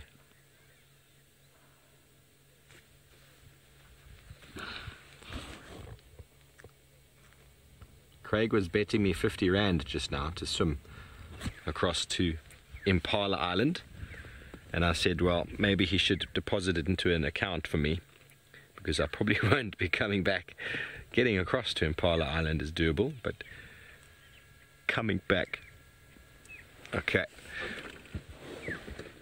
Well, we have been given the go-ahead to go back towards the beautiful leopardess, and I think we shall do that. Kobe, thanks. I'd like to make my way back if possible. Now we just stand by and wait. Yes!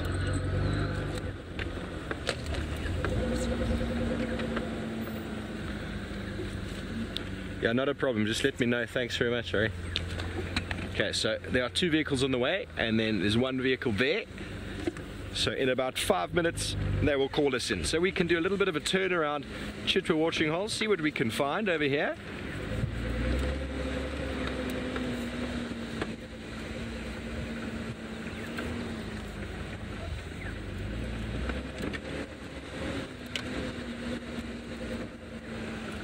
Okay, so don't forget, ladies and gentlemen, this is an interactive safari. Drop your questions through on Twitter, #SafariLive, or let us know on the YouTube chat stream what's going on in your day. Oh, here's Mama with little baby, Craigo. Here's Mama with little baby. Oh, that is such a picture.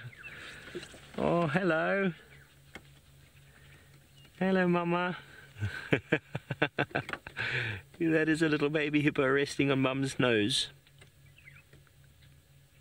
Okay, well, we're going to stay here, and it looks like Tristan has got some action at the nest cam.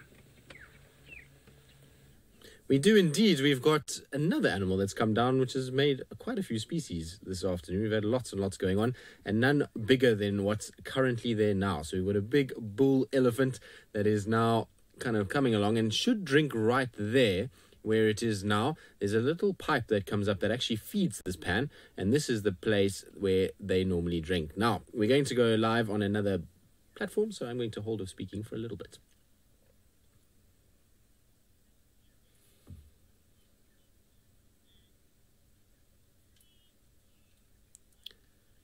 Good afternoon, everybody, and welcome to, well, a disappearing elephant that is now just going around and away. He might turn and come back to us, but we are coming to you live from South Africa, which means we'd love to hear from all of you, and you can do that by posting your comments and questions in the comments section below. My name is Tristan, and as you can see, it's a late afternoon in South Africa, and there's an Ellie bull that's decided to come down towards a pan, and we've got these little cameras that are set up at the pan to be able to see them drinking, and he's now, of course, gone and drank on the wrong side. He's now moved away from that particular pan itself, or part of the pan, should I say. And I thought he might drink because there was a little pipe that comes out at the end of this log that is not there. And you can actually see the water's rippling. So he is drinking from somewhere else at the moment, which is not ideal. I was hoping he would come to where the rocks are and drink there because, like I said, that's where the freshest water comes out. But given all the ripples that we're seeing, I think he unfortunately is drinking off the camera itself. So I don't know if he's going to come back. It would be nice if he did, because it would certainly make things a lot easier. Now, it's a busy place, this particular pan itself. You can actually, it's because of we're in winter at the moment and it's very dry. A lot of the animals are coming down to have a bit of a drink. So we've had quite a few antelope species coming down this afternoon. There were some zebras a little bit earlier, and we've had nyalas and impalas, and even a giraffe much earlier in the afternoon. Now, every now and then you might see just on the far left of the screen a tail flicking, so he's drinking right next to the edge of the camera. Of course he would be. That's pretty much how they roll, is that they do this to us from time to time, and unfortunately the camera doesn't move a little bit, so it's going to have to just be a patience game and see if he does come back and move towards where the actual camera is. The ripples seem as though they're getting larger. Hopefully he's going to wade in, and maybe he'll stick his trunk over the top and we'll actually be able to see him. So, Lara Moore, you say this picture is so crisp and cool and you love it. It is very, very cool, and it's the perfect position for this late afternoon light. We get this beautiful light that comes down, and it really is very, very pretty to watch what goes on here. And it's amazing the quality that these nest cams provide, and they're certainly going to bring a lot of things over the next few months, or for as long as we have them up there, and as long as they survive. The poor cameras have been abused a little bit over the past few days. There's had hyenas biting them, there's been lions biting them, and well, also elephants that had a mud bath yesterday that sprayed mud all over them. So it's going to be a tough existence for these guys, and hopefully they will survive. But they really are amazing. It gives us a completely different view, and normally you wouldn't be able to get this because animals are often quite shy around water, and unless you were sitting in the pan itself, you're not going to be able to get this low angle like we've got. But unfortunately, I think our Ellie is going to drink on the other side, and whether he comes back past is going to be interesting. Now, we're going to wait and see if he does come past. While we do that, though, we're going to, well, say goodbye to all of you, and if he does come, we'll go live once again. But it's been an absolute pleasure to have you with us so far this afternoon.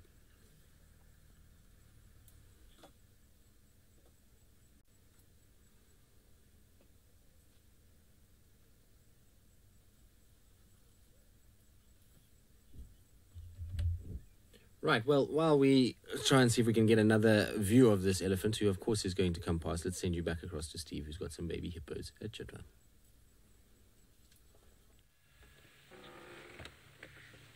Yes, well, the baby hippo's just gone under the water again. It was trying to climb out a moment ago. It was just the cutest thing you've ever seen. Hopefully it'll re-emerge. I think it found it a bit tricky to get out at the exact spot it had chosen, and went back into the water and now has gone under with Mum. So we're hoping it's not going to show us the world record of breath holding, and of breath holding. Mum. There she is. Or it, a little guy. Little pops up there next to her. Very cute. There it is. So what they're doing is they're pushing off the bottom to get a little breath of air and then going under again. Obviously, when it's quite hot, a young hippo like that is at quite high stress for getting overheated if it doesn't stay in the water, but also can cool down quite quickly in the water, so it'll go through bouts of swimming and relaxing on the sandbank, but always very close to Mum, because it's such a small little individual like that is quite susceptible to being separated and munched by a crocodile or even a lion.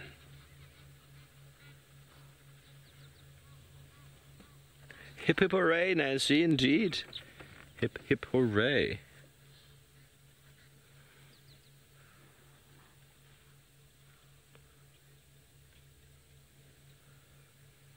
Well, a beautiful afternoon here at Chitwa Watering Hole.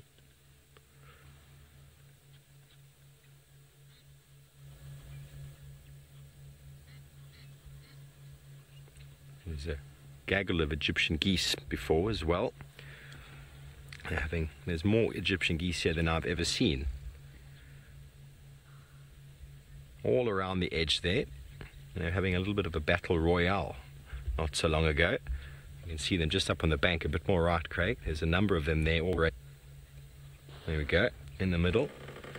A number of Egyptian geese. Where did the goslings go? It's going to be the next title of the book by James Hendry.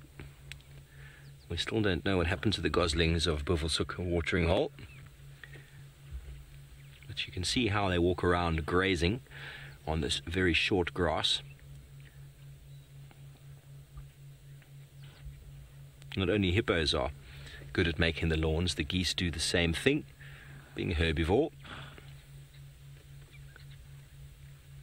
And see how many there are. Little elaborate displays going on. Maybe they're preparing for a little bit of a mating period coming up soon. But anyway, they are fantastic to watch. Anyway, we're going to see what's going on with the lineup on the radar, and in the meantime, let's go back over to Jim's radar, and in the meantime, Itandi. Here we are, still with Tundi. She's just lifted her head because she's so happy to see you again. Oh, look at her. Yes, very fat and very full. Now, just to reiterate, the panting comes from the heat of the day, 32 degrees centigrade, probably dropped down to about 29 now, around 82 to 83 degrees Fahrenheit, but also the metabolic heat being generated by her efforts to digest, and also because her tummy is pushing up against her diaphragm, which makes the chest cavity unable to expand to what it might were she a little emptier. So lots of reasons to be panting. Very comfortable, but as we have seen, not entirely comfortable that her daughter isn't around. It's interesting, she's obviously being assailed by the odd fly, and I've just noticed that today I got completely blinded by temper on my drive today. Now David will be very surprised by that because he knows me as somebody who never loses my temper, don't you, David? Yes, good answer. By a fly that I could not dispatch, no matter how I tried and slapped my own face. And one has to get used to the summer flies again. I must say it becomes extremely irritating for the first little while. After a while you just let them wander about on your person and then you don't worry about them. She turned over there. Did you see that, David? It was huge action. We asked the other day about the ears and the black on the back of the ears, and if the back of the ears actually have spots on them, and they don't. And I've started looking at the back of leopard's ears in more detail now. You can see they've actually got a stripe. They're sort of greyish at the top and black at the bottom, and my guess was that they're there for youngsters and mothers to follow each other and find each other in the dark, and that they just remain so for males who get, well, because we asked the question about Hosanna, and it just doesn't change as they get older. I think that's why. It's a sort of following mechanism, same as it is for the lions.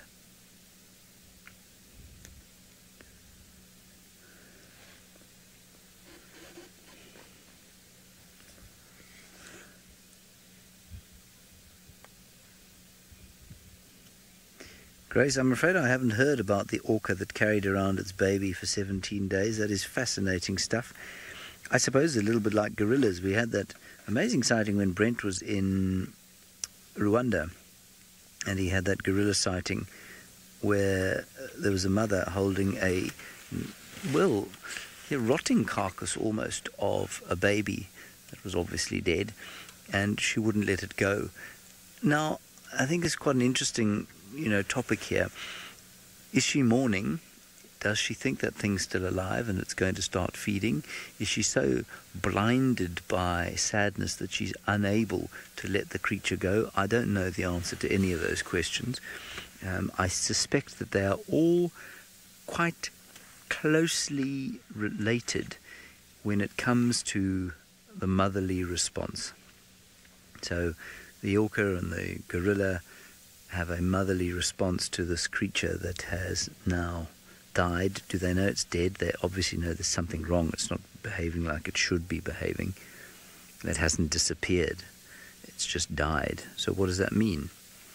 So I do think it's quite, it's very interesting and very difficult to define from a human perspective, but I'm sure that the hormones and that the psychological and physiological responses that happen in us are relatively similar.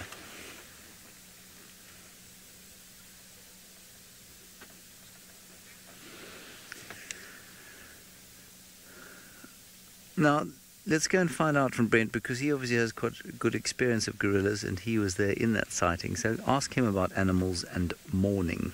I'm sure he'll have something interesting to say.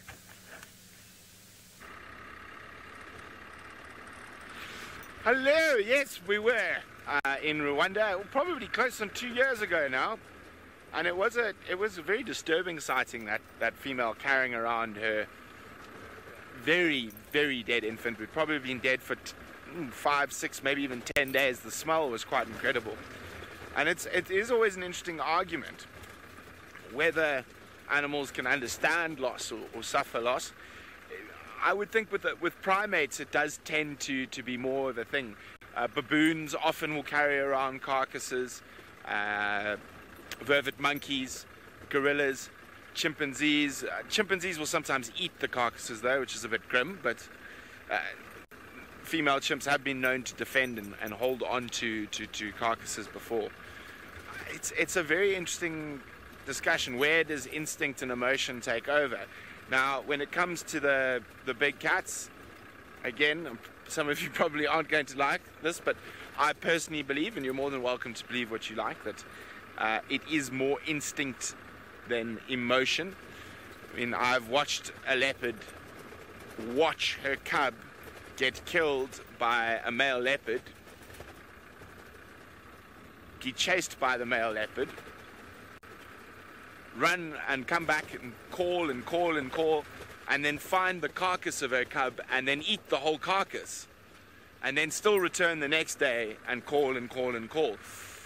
So I think that with the predators, the big cats, I'd say it's far more of an instinctive response, that the hormones in their bodies are producing sort of that motherly instinct, and in cases of very young cubs and whatnot, milk still. So their body's telling them that they should be calling, they should be finding cubs. Even on the case of that female leopard who ate her cub after it was killed by a male. Sorry, this road is becoming quite corrugated. So I know it's eventually, I would say with primates there definitely seems to be a bit more, especially with the great apes. I think gorillas and chimpanzees, orangutans, there's probably a lot more emotion as well as instinct. And who's to say that sometimes emotion isn't instinct? So it's a very interesting question. Okay, dust storm coming. Whee! Hi. Just going to close my eyes for a second. Yeah. Okay, looks like the wind's blown it off a little bit there. Love it, can taste it in my teeth, good old Masai Mara dust. So we've actually searched all the regular sort of sausage tree haunts, and I think I might go spend some time with the smartest predator in Africa, outside of human beings that is, which is the spotted hyena. So I think I might go have a quick squiz. Oh, but quickly across to Steve. Well, the hippos are going crazy. These two male hippo are confronting each other outside of the water. There was a very different sound that I heard. It sounded like the engine be exploding out of the water. There's a much different bellow to it because they're out the water. And I quickly looked up and there was a second one. Just have a listen.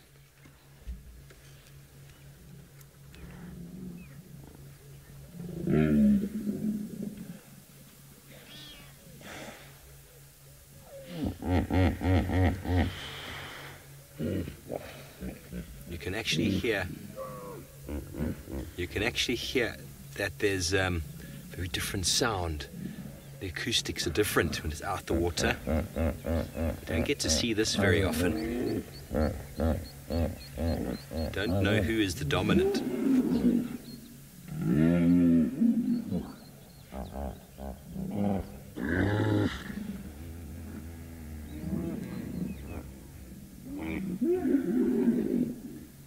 Those enormous teeth. Designed for fighting. There's absolutely no need for them in eating.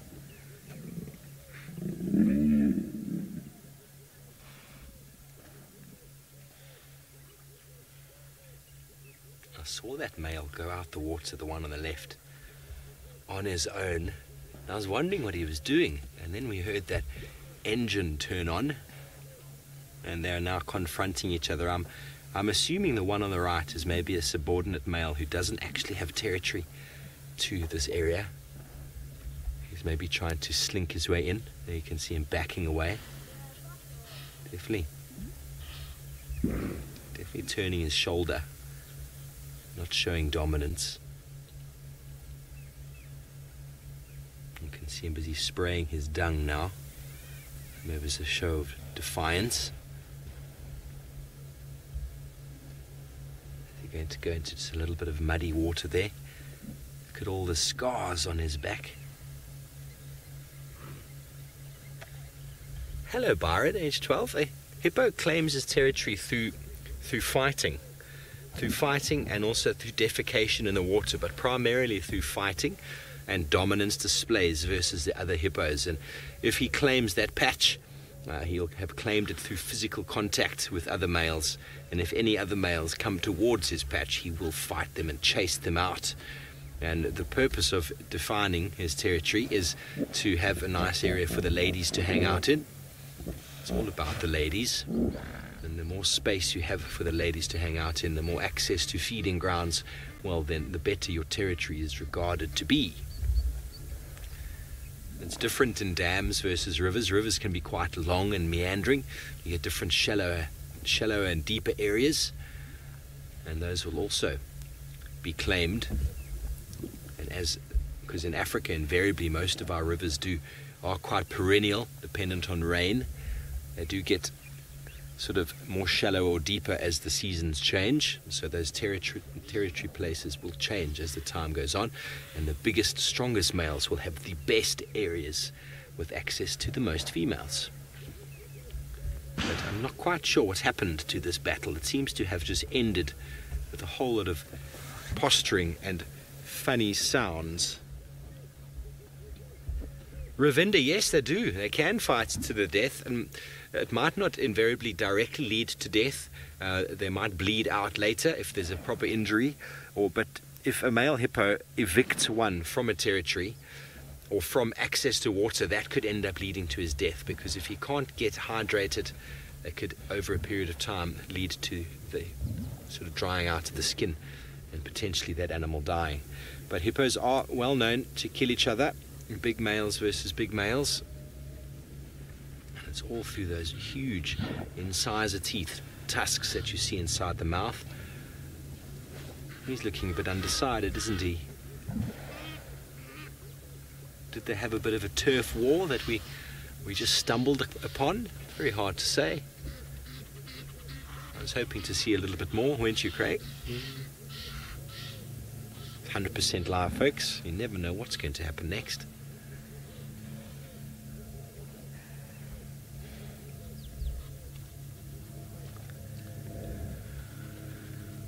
Sherlock, all the teeth that you see are not actually canines. They're modified incisors, but they are primarily designed for fighting, defense against predators and fighting males versus males. The females have got similar ones, not as big as the males, and they are for defending their youngsters against lions and crocodiles. But the males, it's all about sort of creating a whole lot of injury to the individual. They are their weapons. Enormous amount of bulk behind those weapons helps to drive those teeth and penetrate them into the skin of a rival hippo. Very tough animals. He's coming back. Where's he headed to? Has he won the day? Oxpecker's hitching a ride along. It is fun to watch them walk. You must see them run. It's incredible how fast they are. But that is their normal pace, walking to and from water. Save the energy. But if something startles them or spooks them, they can tear off into the water very, very quickly. And that is often how most people get injured. Tell 6, there's nothing they can really do about the oxpeckers, to be honest. They can flick and shake their body as much as they want to. When you get to the size of this guy, he's been around a long time. He's gotten used to the oxpeckers. There's nothing he can really do. He can't bite them. He can't flick them with his tail. And that one's right in his eye at the moment. They do serve a purpose by removing ticks, but they also invariably keep wounds open. But there is a natural anesthetic on the hippo's skin and helps his wounds to heal. The oxpeckers like to keep them, pecking them open, because they actually feed on the blood of those wounds. It's right in front of Chitwa Lodge now. There's that pole in the background is a little electric fence to keep certain animals out. And there you can see the lawn all around where he's standing. Same as the Egyptian geese. The hippos are renowned for creating those lawns because they don't really eat the grass too well. They just kind of mow it down like a lawnmower. They crop it with their lips. Can you believe it? There's a little bushbuck in the background. Look at the size difference.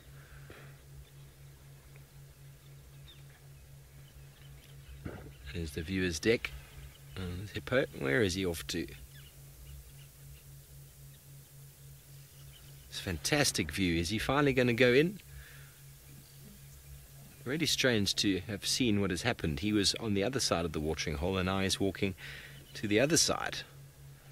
Exactly why, I have no idea. Maybe he's going to go back in again. He seems to be keeping to the edge. Maybe he's proclaiming his territory now, walking around.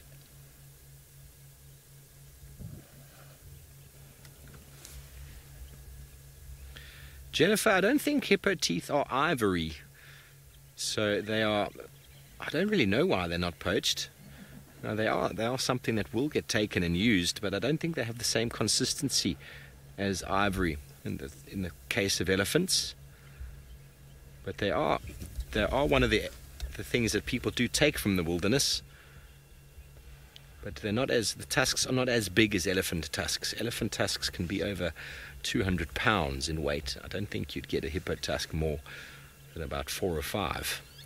So from a weight point of view, not as valuable, but I think there's also a difference in the makeup between the two. Okay, he's creeping around there. Arizona lady, he's got a beautiful 4 toes. Very, very cool. And he's walking so beautifully, isn't he? Showing us how elegant a hippo can really be.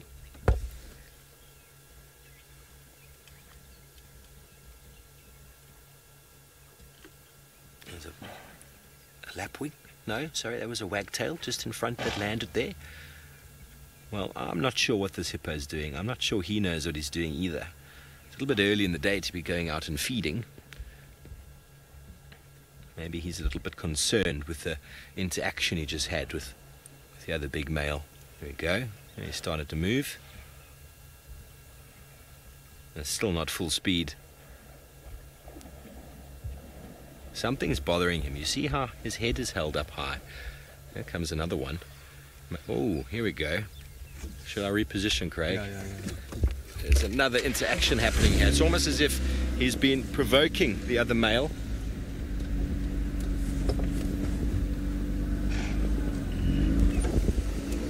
He's kind of done a parallel walk next to this other male, and now this other male has decided he's taken offense. He's come out to protect his patch. You see that how they open and close their mouths like that? That's a warning sign to say, you know what I've got inside here. Let's see. This could go either way.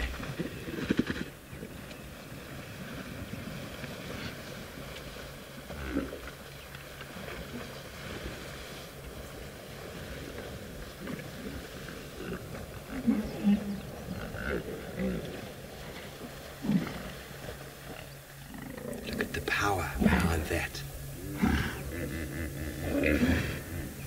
Incredible. He's backing away. There, he's submitted. See how quickly they can dash into the water. By running away, he's submitted. And you can hear all the other hippos are watching. They all gave their commentary. They were all placing bets on who the winner is going to be. Kruger guy, that is really something to see. You don't get to see that very often. I've only seen it twice before in my life. And there you can see that probably the father of the youngster that just dropped in underneath there. And that is one of the reasons why the females keep their really, really small youngsters away from the rest of the hippos, because of big interaction like that, of the big heavyweights interacting. Quite easily squash a little youngster if they're not careful. That was fantastic, Craig. So that's what he was doing. He was provoking the other one, and now he's gone back in to his territory. So he had a provocation on that side, which he kind of won, and then that one was far more physical. You saw physically pushing, putting those teeth against each other, the heavy weights of pushing and shoving, but he clearly seemed to be on the back foot from the beginning. The other guy came out with supreme confidence, accepted his challenge, and was quickly dispatched the challenger. Fantastic.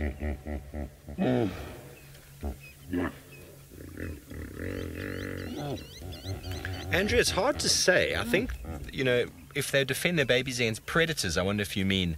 I've never seen a male hippo coming out and chasing a predator away from a young hippo, but there's a lot that goes on under the cover of darkness. I think that's mainly mum's job.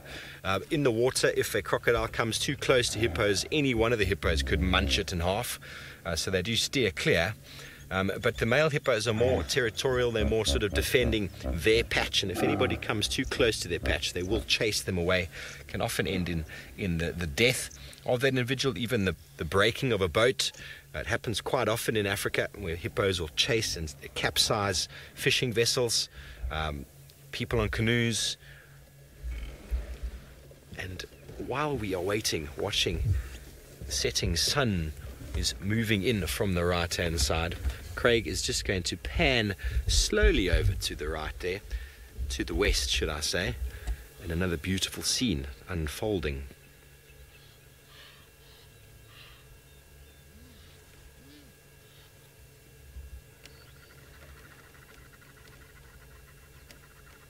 Oh, absolute pleasure. We love seeing these things. And it just goes to show that you've got to be patient and sit around and wait, because, I mean, we sat with that hippo with the youngster, and I think he went to Brent and back to James, and we just sat here and we were watching, and then that all unfolded. So you never know what could happen out here. And then we kept watching him move around, trying to figure out what he was doing. There was definitely some intention. You could see there was intention on his, not on his face per se, but on his body language.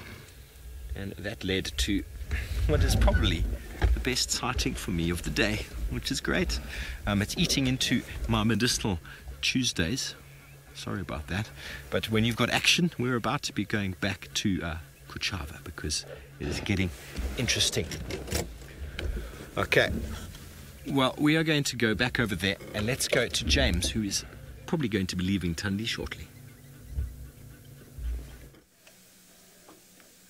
Yeah, we're probably going to have to leave her, everybody. There are a few people that want to come into the sighting, but that's okay. We've had a lovely afternoon with the Queen. She's been very confiding to us and very pleasant.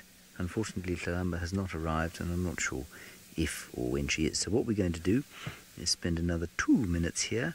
If you wish to ask any questions, do so now, and then Dave and I will go and look and see if we can't find Hosana with the FLIR thermal camera.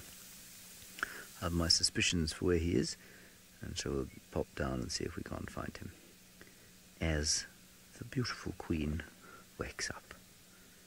Oh, look. She almost looks cute.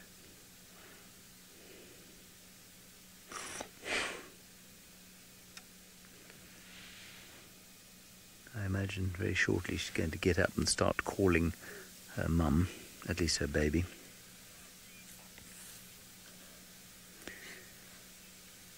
Emily, at 11 years old, you want to know how long her tail is? Well, I'm not sure how big you are as an 11-year-old, Emily, but it's probably about from your toes to your neck. So I'm going to guess at about that big, which is roughly 3.5 feet. So you can multiply that by 12 to get your inches. My mathematics is not good enough, I'm afraid, Emily. Something to do with age and heat in the brain, you know. Well, she's gone fast asleep again, so that's probably a good thing that we're heading out and seeing if we can't find Hosana. We'll come back in the morning and see if she's still here, or send the drone over, certainly, to have a look and see if she's around. That's quite interesting. Shall we just have a quick look at the FLIR? Kirsten, let us look at the FLIR.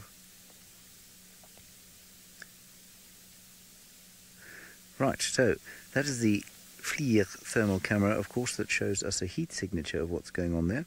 You can see Tundi's ears are very hot, but mostly you can see that the bush around her is very hot, which makes this implement not great in the middle of the day. In fact, almost hopeless in the middle of the day. At night it is, and in the early morning especially, it is absolutely fantastic. But trying to figure out heat signatures when the bush is that hot around her is quite difficult. But you can see she's chosen a nice cool spot to lie on. That's because the grass there is not so hot, but all the vegetation has absorbed heat around her.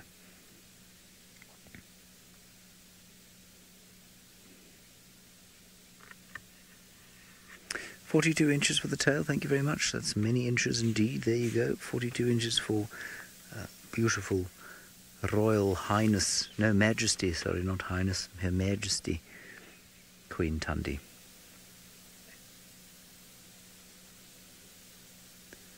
A little bit of ear flicking, and that's all. Alright everyone, we're going to leave her now.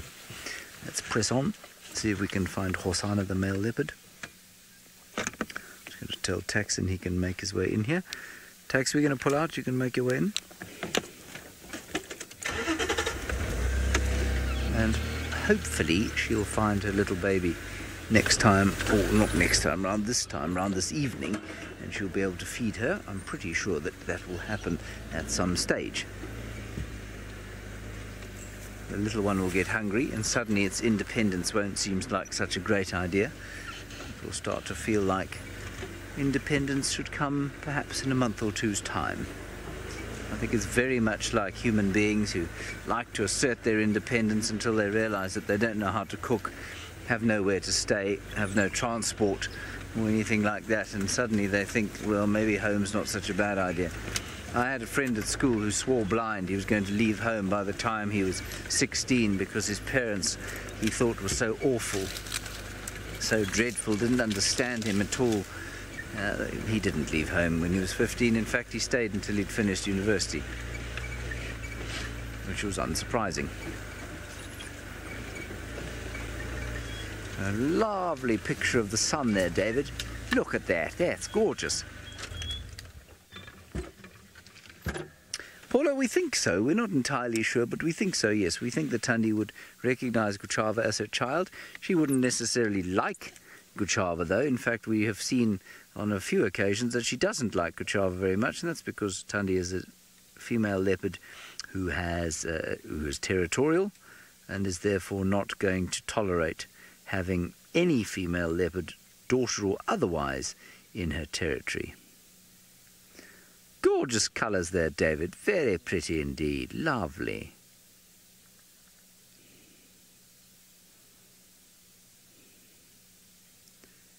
That's very interesting. I'm unable to get the same colours, David. That's very sad. Mine's just in gold. It's like a blaze of gold, David, on my illegal photograph.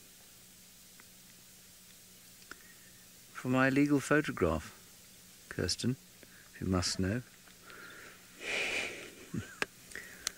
You know, the gears I get out of the final control, I really think it's very unfair because I never give gears myself. I am always very polite.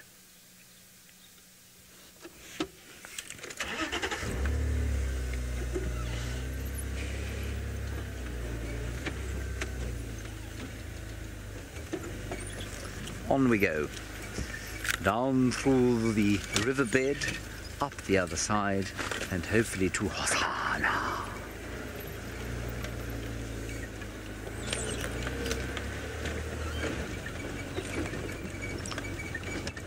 If we don't have another leopard here, it's entirely possible that Stivovo will get back into Guchava sighting, which would be nice.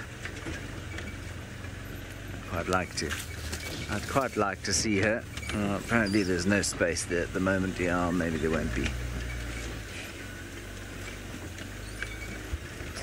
Still, a 2-leopard day is a bumper day.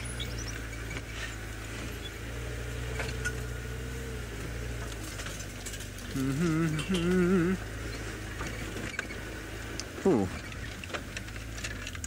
There is Scrubber. He's there, David. He's that bunny thing there. I've got my new fact to give every day. You've got to find him. I'm out of the sighting there. Tax, you can go move in. No, Cal 6, I did not insult a scrub hare yesterday. I stated facts about the particular scrub hare that I was looking at. That scrub hare that I was looking at was deeply gormless. I did not mean to insult it. I was merely stating the facts. Right, my new fact, are you ready everybody, is that scrub hares have no smell. They have no smell, and it is because they have to live above ground, and because they are very vulnerable to predators. They're beautifully camouflaged and they have no smell. And that is possibly why Hosanna is so hopeless at catching them. Kirsten's just made a hilarious joke. It goes something like this. They are without smell because they scrub themselves so clean.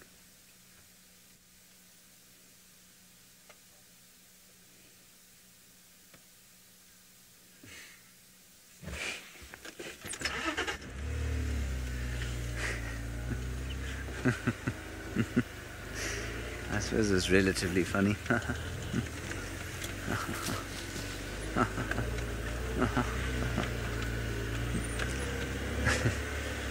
I think the Mara is down, everybody, so you are stuck with me for the next little while. Oh, and Steve has actually managed to succeed in getting back into his sighting.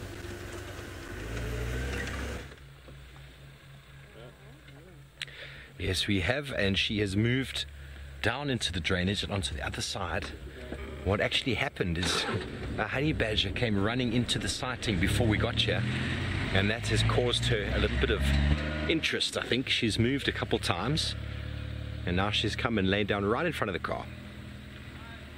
Isn't she a beautiful princess? Listening. She's kind of like investigating where this honey badger's probably gone. That would make my absolute year, seeing a honey badger come running through a leopard's sighting. I heard about that in my ear while we were watching that marvelous hippo into action. I think there's only one thing that would top that hippo action, is that a honey badger running through right now. Don't you agree, Craig? So Ryan, one of the guides from the west, who told us to keep our eyes peeled, it might still be scurrying around. Honey badgers aren't too afraid of leopards. Their reputation precedes them. Obviously a leopard could kill a honey badger, but they are quite sort of, yeah, Kirst just said honey badgers don't care. They don't. There's lots of videos out there of honey badgers these days, and they are very difficult animals to kill. And they don't give up. Very aggressive. The one animal we can officially say is very aggressive. But the problem is that we are back on the very main road that is Gowrie Main.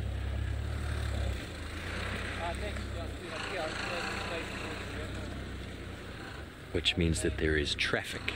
Yeah. What about the very yellow band in front of the car that is holding our high lift jack in place and preventing it from rattling?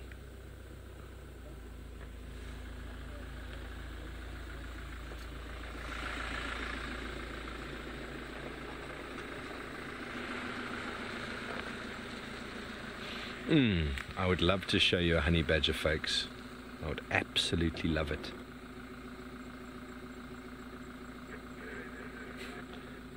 We have got a tourist vehicle parked next to us now with the engine on, trying to take pictures with iPads.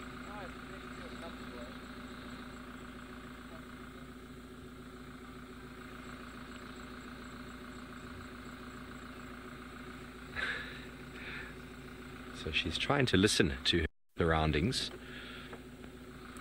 At the moment, all she can hear is a Toyota Fortuner. James Richard, I think she does, you know. She doesn't have the same sort of stare that Tandy's got. She's very pretty. She's very young still. So I don't think she's battle scarred like Tandy is. You just look at her ears. But from the back, you could quite easily mistake them. What do you think, Craig? But her eyes are much lighter from what I saw earlier. Got a nice look at her earlier.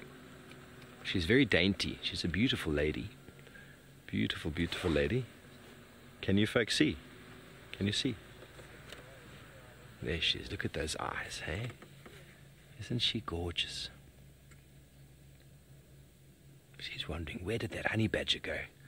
I've heard that tough. She wants to put it to the test. The honey badgers aren't scared. That's the thing. That's why they don't really get attacked by anything, because they don't run away. Gores, yes, indeed, honey badgers can climb the thorniest of trees in search of snakes and all sorts of things that might go up. I've never physically seen one in the wild climbing, but I have seen documentaries of them climbing trees, and they're not bothered at all. They also can climb up and get beehives out of trees or dig into beehives in the tree itself. They're almost immune to snake venom and to bee stings. What was that? I just saw something scurry past in front there. Something just disappeared into the bush, and she's lost interest. She's gone a flat cat. I don't think she's going to be going too far at the moment. And as you can see, she is so close, we can't even get her in shot without a part of the vehicle. Got to reposition for you, Craig. Just going to back up and move side on. Ah, there she is. Isn't she pretty?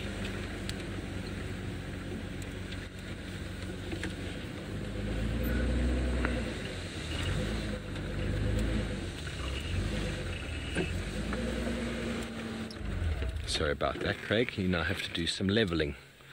Always got to keep these guys working, you see.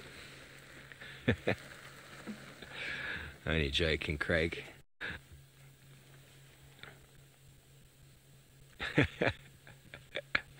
Zephyr, you patiently waiting for Huku Chavas. Yes, well, that would be quite an interesting combination, wouldn't it? I don't know if any of the viewers know, has Hukumuri been seen with Kuchava? I think she was seen mating with him. I didn't see it myself personally. I think Tristan might have mentioned it. Did you hear that story, Craig? I think she was mating with Kuchava, with Hukumuri. I didn't get the post myself, but I think I heard it being mentioned. But maybe one of you back home knows. Hashtag SafariLive, let us know. Huku Chavas might be on the way. But I can't see, she's obviously lying the wrong way. We can't really see her tummy. It's nice to be able to see the tummy of a leopard, especially the female, to see what stage she's in.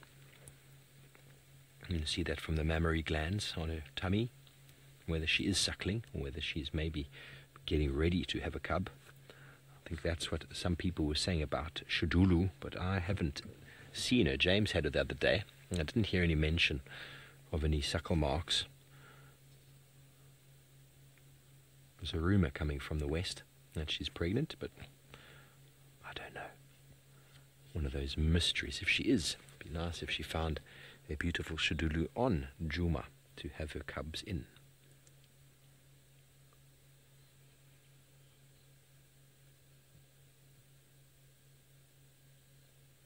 Still a little bit of space in that belly. She's eaten. She's going to eat that day at her leisure over the next day or so.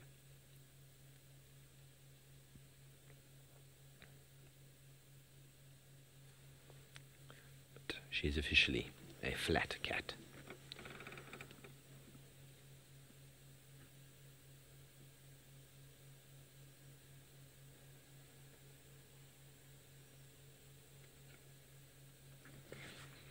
Sherlock, that's a very good question. They're not actually retractable. Leopard and lion claws are what we call protractile, which means that they, in the relaxed position, they're inside. But when they are tense, their feet or their foot, the claws come out. If you've ever watched the movie X-Men, you see how Wolverine pops out those metal claws on his hands. It's a similar sort of thing. In that relaxed position, the leopard's claws are inside, and because to be retractable, it means that they would be out in the normal position and they'll pull them in, but they don't actually pull them in, they just relax and they go back. They come out under stress. So, and very important for them, for climbing, for grabbing prey. A very, very important part. If any of you have ever played with your domestic cat and it's got a little bit wild on you, you'll remember or have the scars to show what those claws can do. Okay, well, an animal that would probably be turning up on the scene shortly to sniff out what Kuchava might be dropping from the kill. James has found one of them. Well, yes, a hyena. We didn't really find it so much as just drove around the corner and there it was. And very fat-bellied. I suspect one of the ones that was eating what Hosanna wanted to eat this morning. Not sure who this is. If one of you would like to identify him or her. I can't see actually at the moment if this is a him or a her.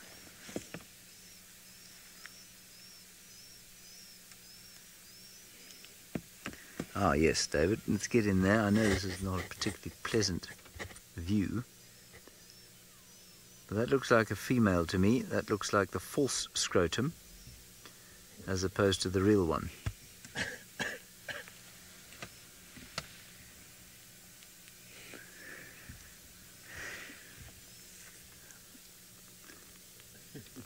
Ribbon, Pretty, June or Corky is what I'm getting, and what I'm getting from behind me is the giggling of a small child. Because I think I used the term, was it false scrotum that did it for you, David? It's a purely biological term. There is no need for giggling and laughing, hilarity.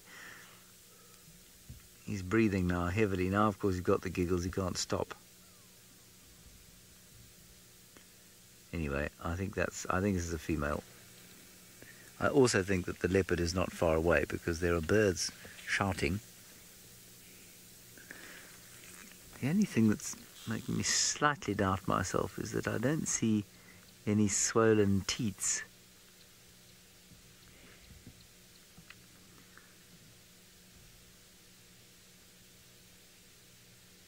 We did have Corky earlier today. While we wait for our hyena geniuses to identify this hyena, and if you manage to do it from this angle, I'll be most impressed. Just have a look at the tracks, or the foot, the pads of the foot there. And what's interesting there, of course, is how squashed together they are. Now that, of course, appears in the track when they leave a track on the ground,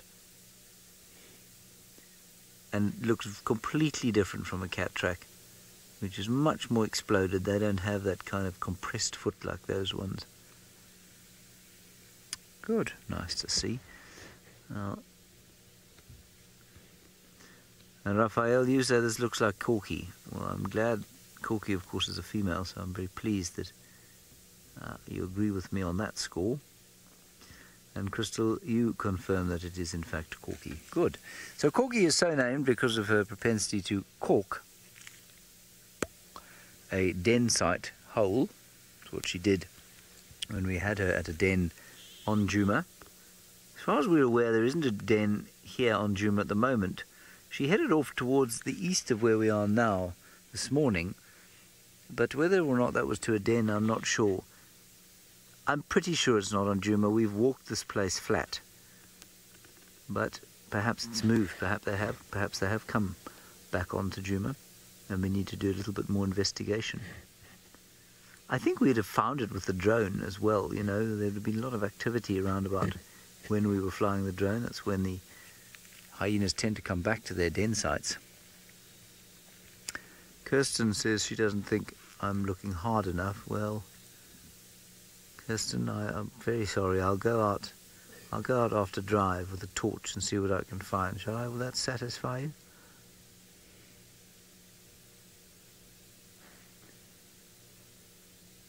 Yes, apparently. It's a relief. People in the final control room with all the buttons in front of them think that gives them it certainly does give them a certain amount of power, and it goes to their heads from time to time. Have to be dealt with back at camp. We normally discipline the final control ladies by cancelling meals for them. And so they'll be on rations from today. They'll be allowed Brussels sprouts, cabbage, and maybe, well, they'll have to have tap water, of course.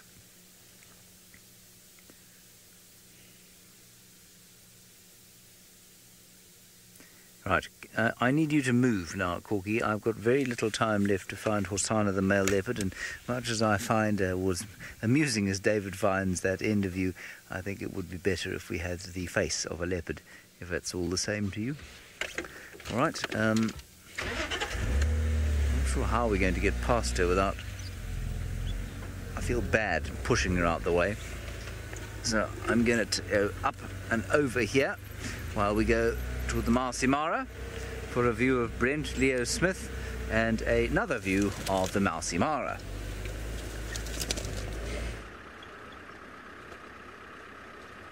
What a magnificent evening it is here in the Mara. The sky is on fire. It is truly beautiful. I'm just going to stop for a second so Vim can show you. We got some quite ominous dark clouds with that gorgeous light just bursting through over the Olololo escarpment. Absolutely magic. Beautiful. Now we just need some big cats.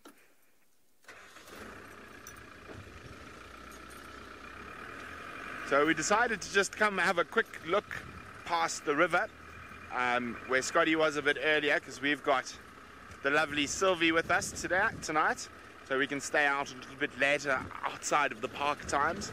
to see if those zebra might think about crossing. They're not at all. So we just decided to come see if maybe Scar was around or any of the North Clan members. But without a crossing here, I think, well, the North Clan's not going to come meandering up here. We might catch up with them around Magoro, though. Oh, there's a jackal! One of my favorite little critters. Hello, jackalas. Black-backed jackal. This would be quite a prime territory for the jackal. Always lots of stuff happening around here. High density of other large predators, so always a few little snippets or titbits for them to grab, as well as a very good rodent population which they'll hunt quite happily outside of scavenging from the bigger predators.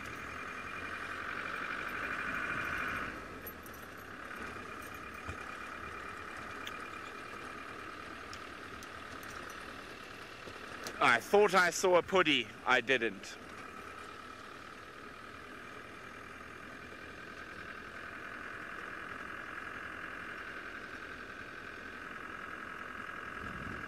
So sometimes we do get late crossings, but it is so lovely tonight, and we couldn't not take a meander down by the river.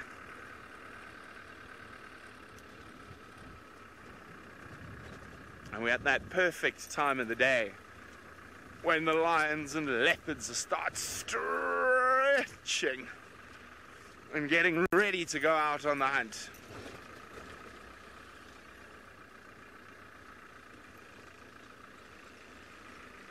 Nope, but no sign of any kitty cats around here.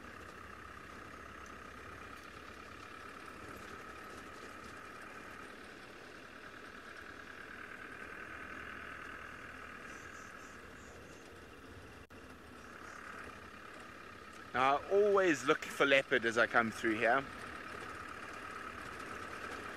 Now, Paula, very good question. And Paula's wondering which of the crossing points are the busiest.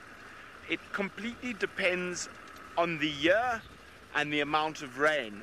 So I think what is generally considered to be the main crossings, these ones here, main north, main south, cul-de-sac, Vumbi, which is Dusty, and Picnic, are going to be very quiet this year. I think the majority of the crossings are going to happen down south, around Lookout, Fig Tree, Ashknolls. I think a lot of crossings are going to be there. We're not going to get the same type of migration as we got last year.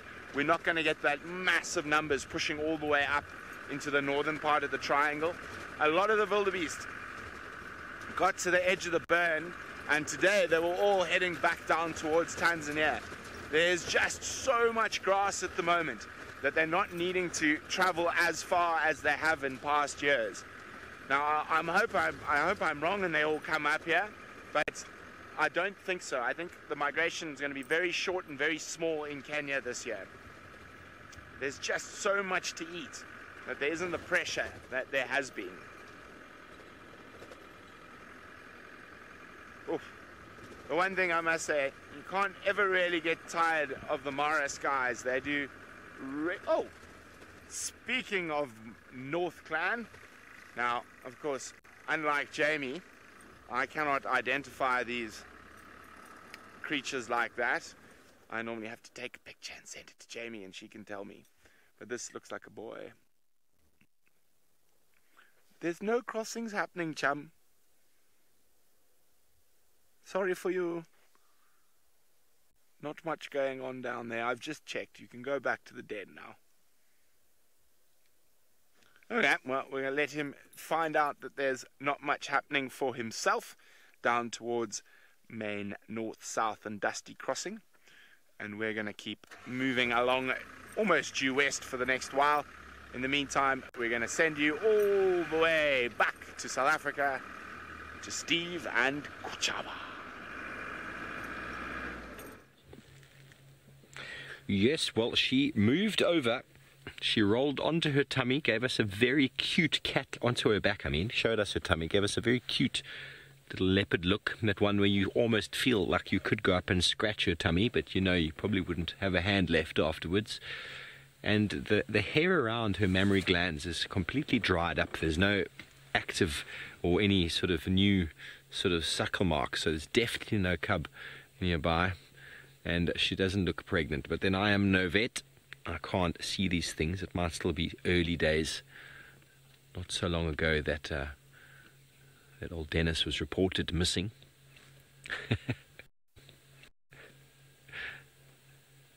Only James could call a leopard Dennis.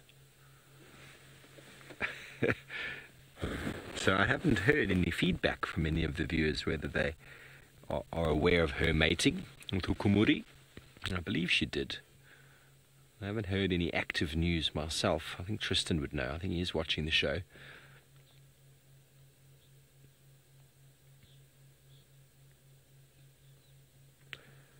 Hello, Fudeva. You want to know what Kuchava's name means? Well, to be Chava in Shangaan means to be scared. So Kuchava means the afraid one, or the scared one, if I'm not mistaken. So to be the one who is a little bit frightened. She doesn't look very frightened now, but it's probably a name given to her when, being a cub, she was a little bit shy and skittish, and not as playful and sort of outgoing as the little Tlalamba was when we found her. She didn't seem to be too bothered by the presence of anybody. But I wasn't around in the early days of Kuchava. She's, what, 4.5 now or so?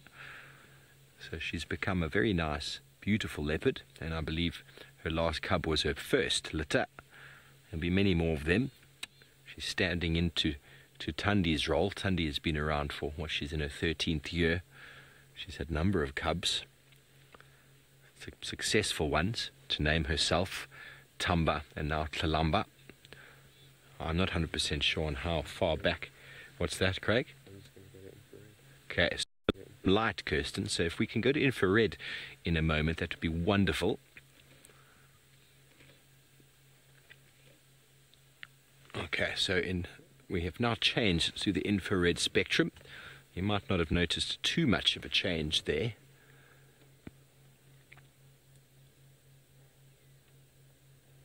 Craig and I are sitting here hoping and praying that honey badger just materializes back in the shot. That would absolutely make my year.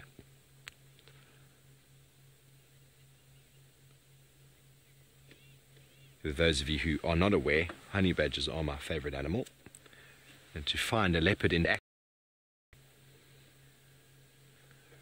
we can see her heavy breathing, the characteristic breathing of a cat that's fed, as the full belly pushes up on the diaphragm, causing the lungs to be a little bit sort of smaller, so a little bit more breathing required, and the digestion taking place with the high metabolism that the cats have, of a very protein-rich diet. You probably all feel like that after a Christmas dinner or Thanksgiving. Feel the need to just lie back and have a snooze, an uncomfortable snooze.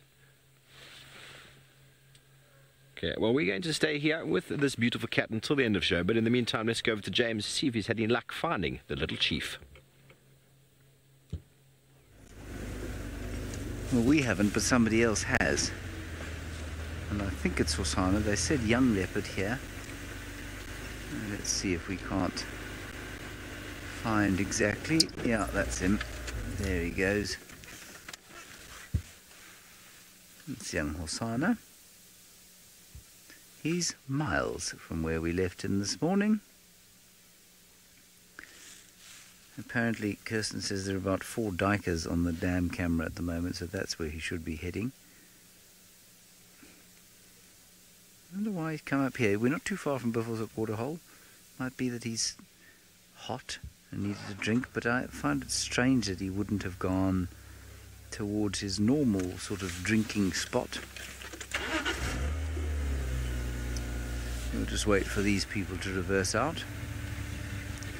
No, they're not going to reverse out. They're just waving at us. That's very nice. Must think I'm famous or something. Can you see him? Off?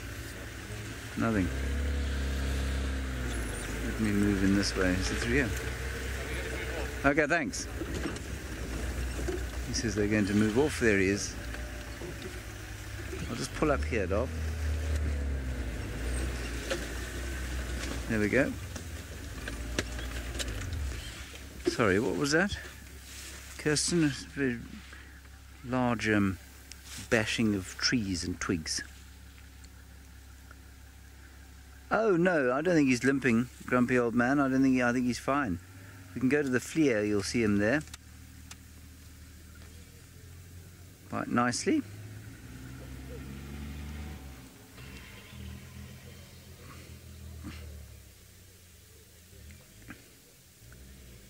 Gorgeous.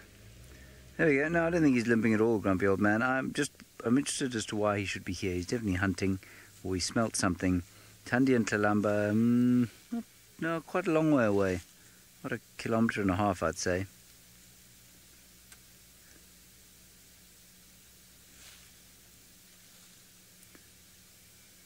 And we will not be able to follow him from here, I'm afraid, because there is a giant chasm in front of us.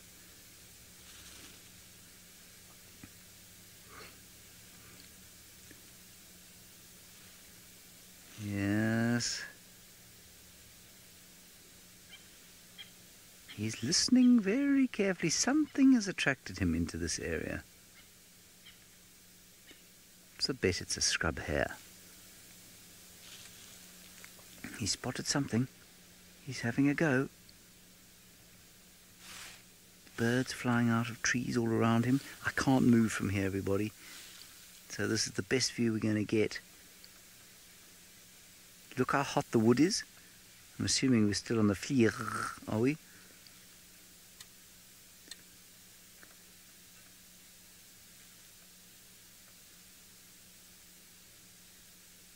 That's a wonderful shot.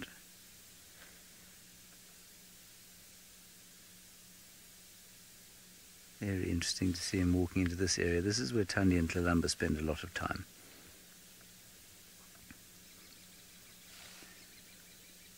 Just make him out with my naked eye. I wouldn't if I didn't know where he was, though.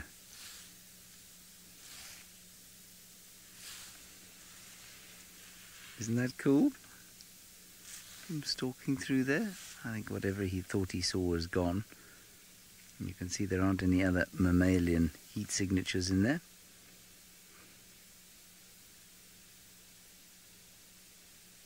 Might be the odd bird one. Can't see any birds.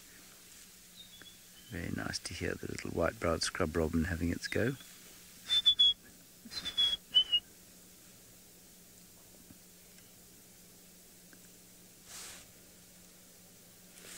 Christina, it is an absolutely magical shot, really. Especially as we're able to stay away from him and just let him kind of move through the place without us crashing behind him, which sometimes we have to do, but it's nice to watch it like this. Yes, Phil, I'm being naughty. I shouldn't say Fleer like that. I think it's a French company. And so Fleer is a French word. Fleer. We called it fleur for a long time. We were admonished severely for calling it a fleur. It's not a fleur, it's a fleer. Alrighty, well that was Hosanna. I'm afraid there's absolutely no chance of getting across this chasm in front of us. And so, well, we're not going to. We're going to turn around and go back gently towards home, I think.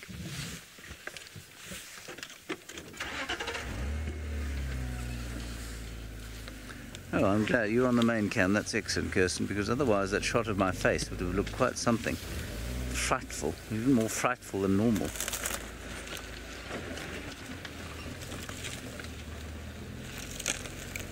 Okay, on we go. Some lights on. Shall we just have a quick moon shot there, David? Did you think it's possible to have a moon shot? Oh, look at this. The moon in black and white. Beautiful. Beautiful. From the moon in black and white, let us go to the Vov and the Chav in black and white.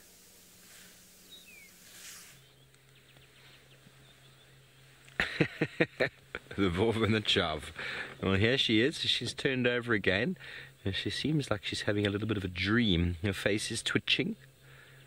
Can we pan down to her tummy there, Craig, and just have a look at what I was talking about? The mammary glands are not exposed. The hair is completely sort of covered around them. You can imagine if a cub was sucking on them, it loses a bit of the hair and also sort of just is much more open and exposed. With no activity, they cover up again. That's something that we always look for when we're looking for a cat. Those suckle marks, the presence or absence of, can be a very good indication of some exciting news.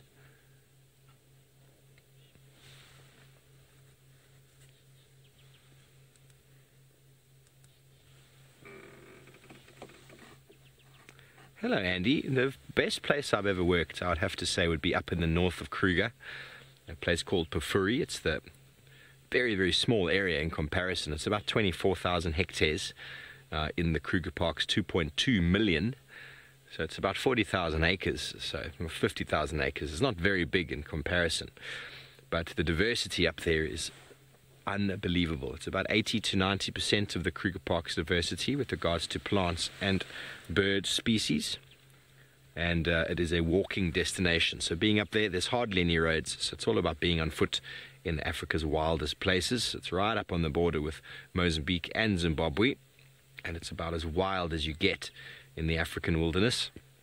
The beautiful Lavuva River, which runs through, it's perennial and constantly has water coming from the mountains further to the west, and it is also a very good place to find the very hard to find and elusive Pell's fishing owl, which is one of the most endangered bird species we find in South Africa. Enormous herds of buffalo and hundreds of elephant to visit that area all the time. It's also got the largest stretch of fever trees in the country.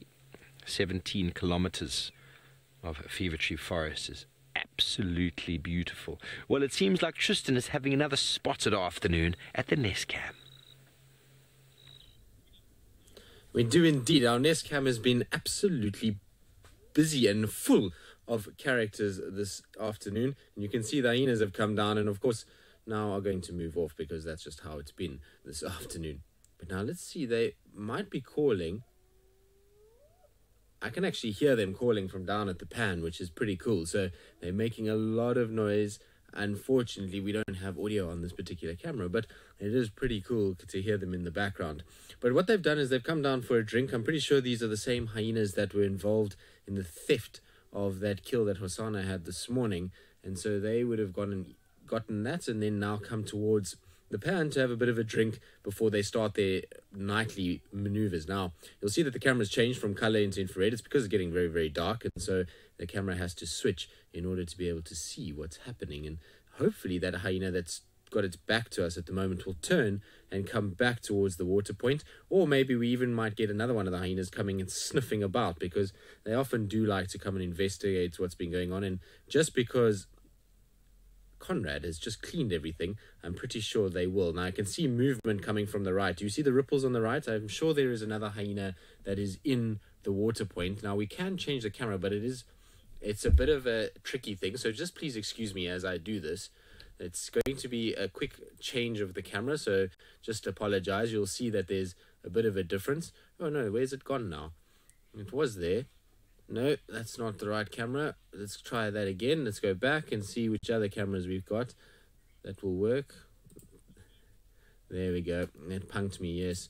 There we go. So we've got them there on that camera. We should have just sticked with the original. It went out before we could switch around. So it's a bit of a big switch around. I've got to manually kind of change each camera, but we have 3 of them that are up, which makes it very, very, very cool.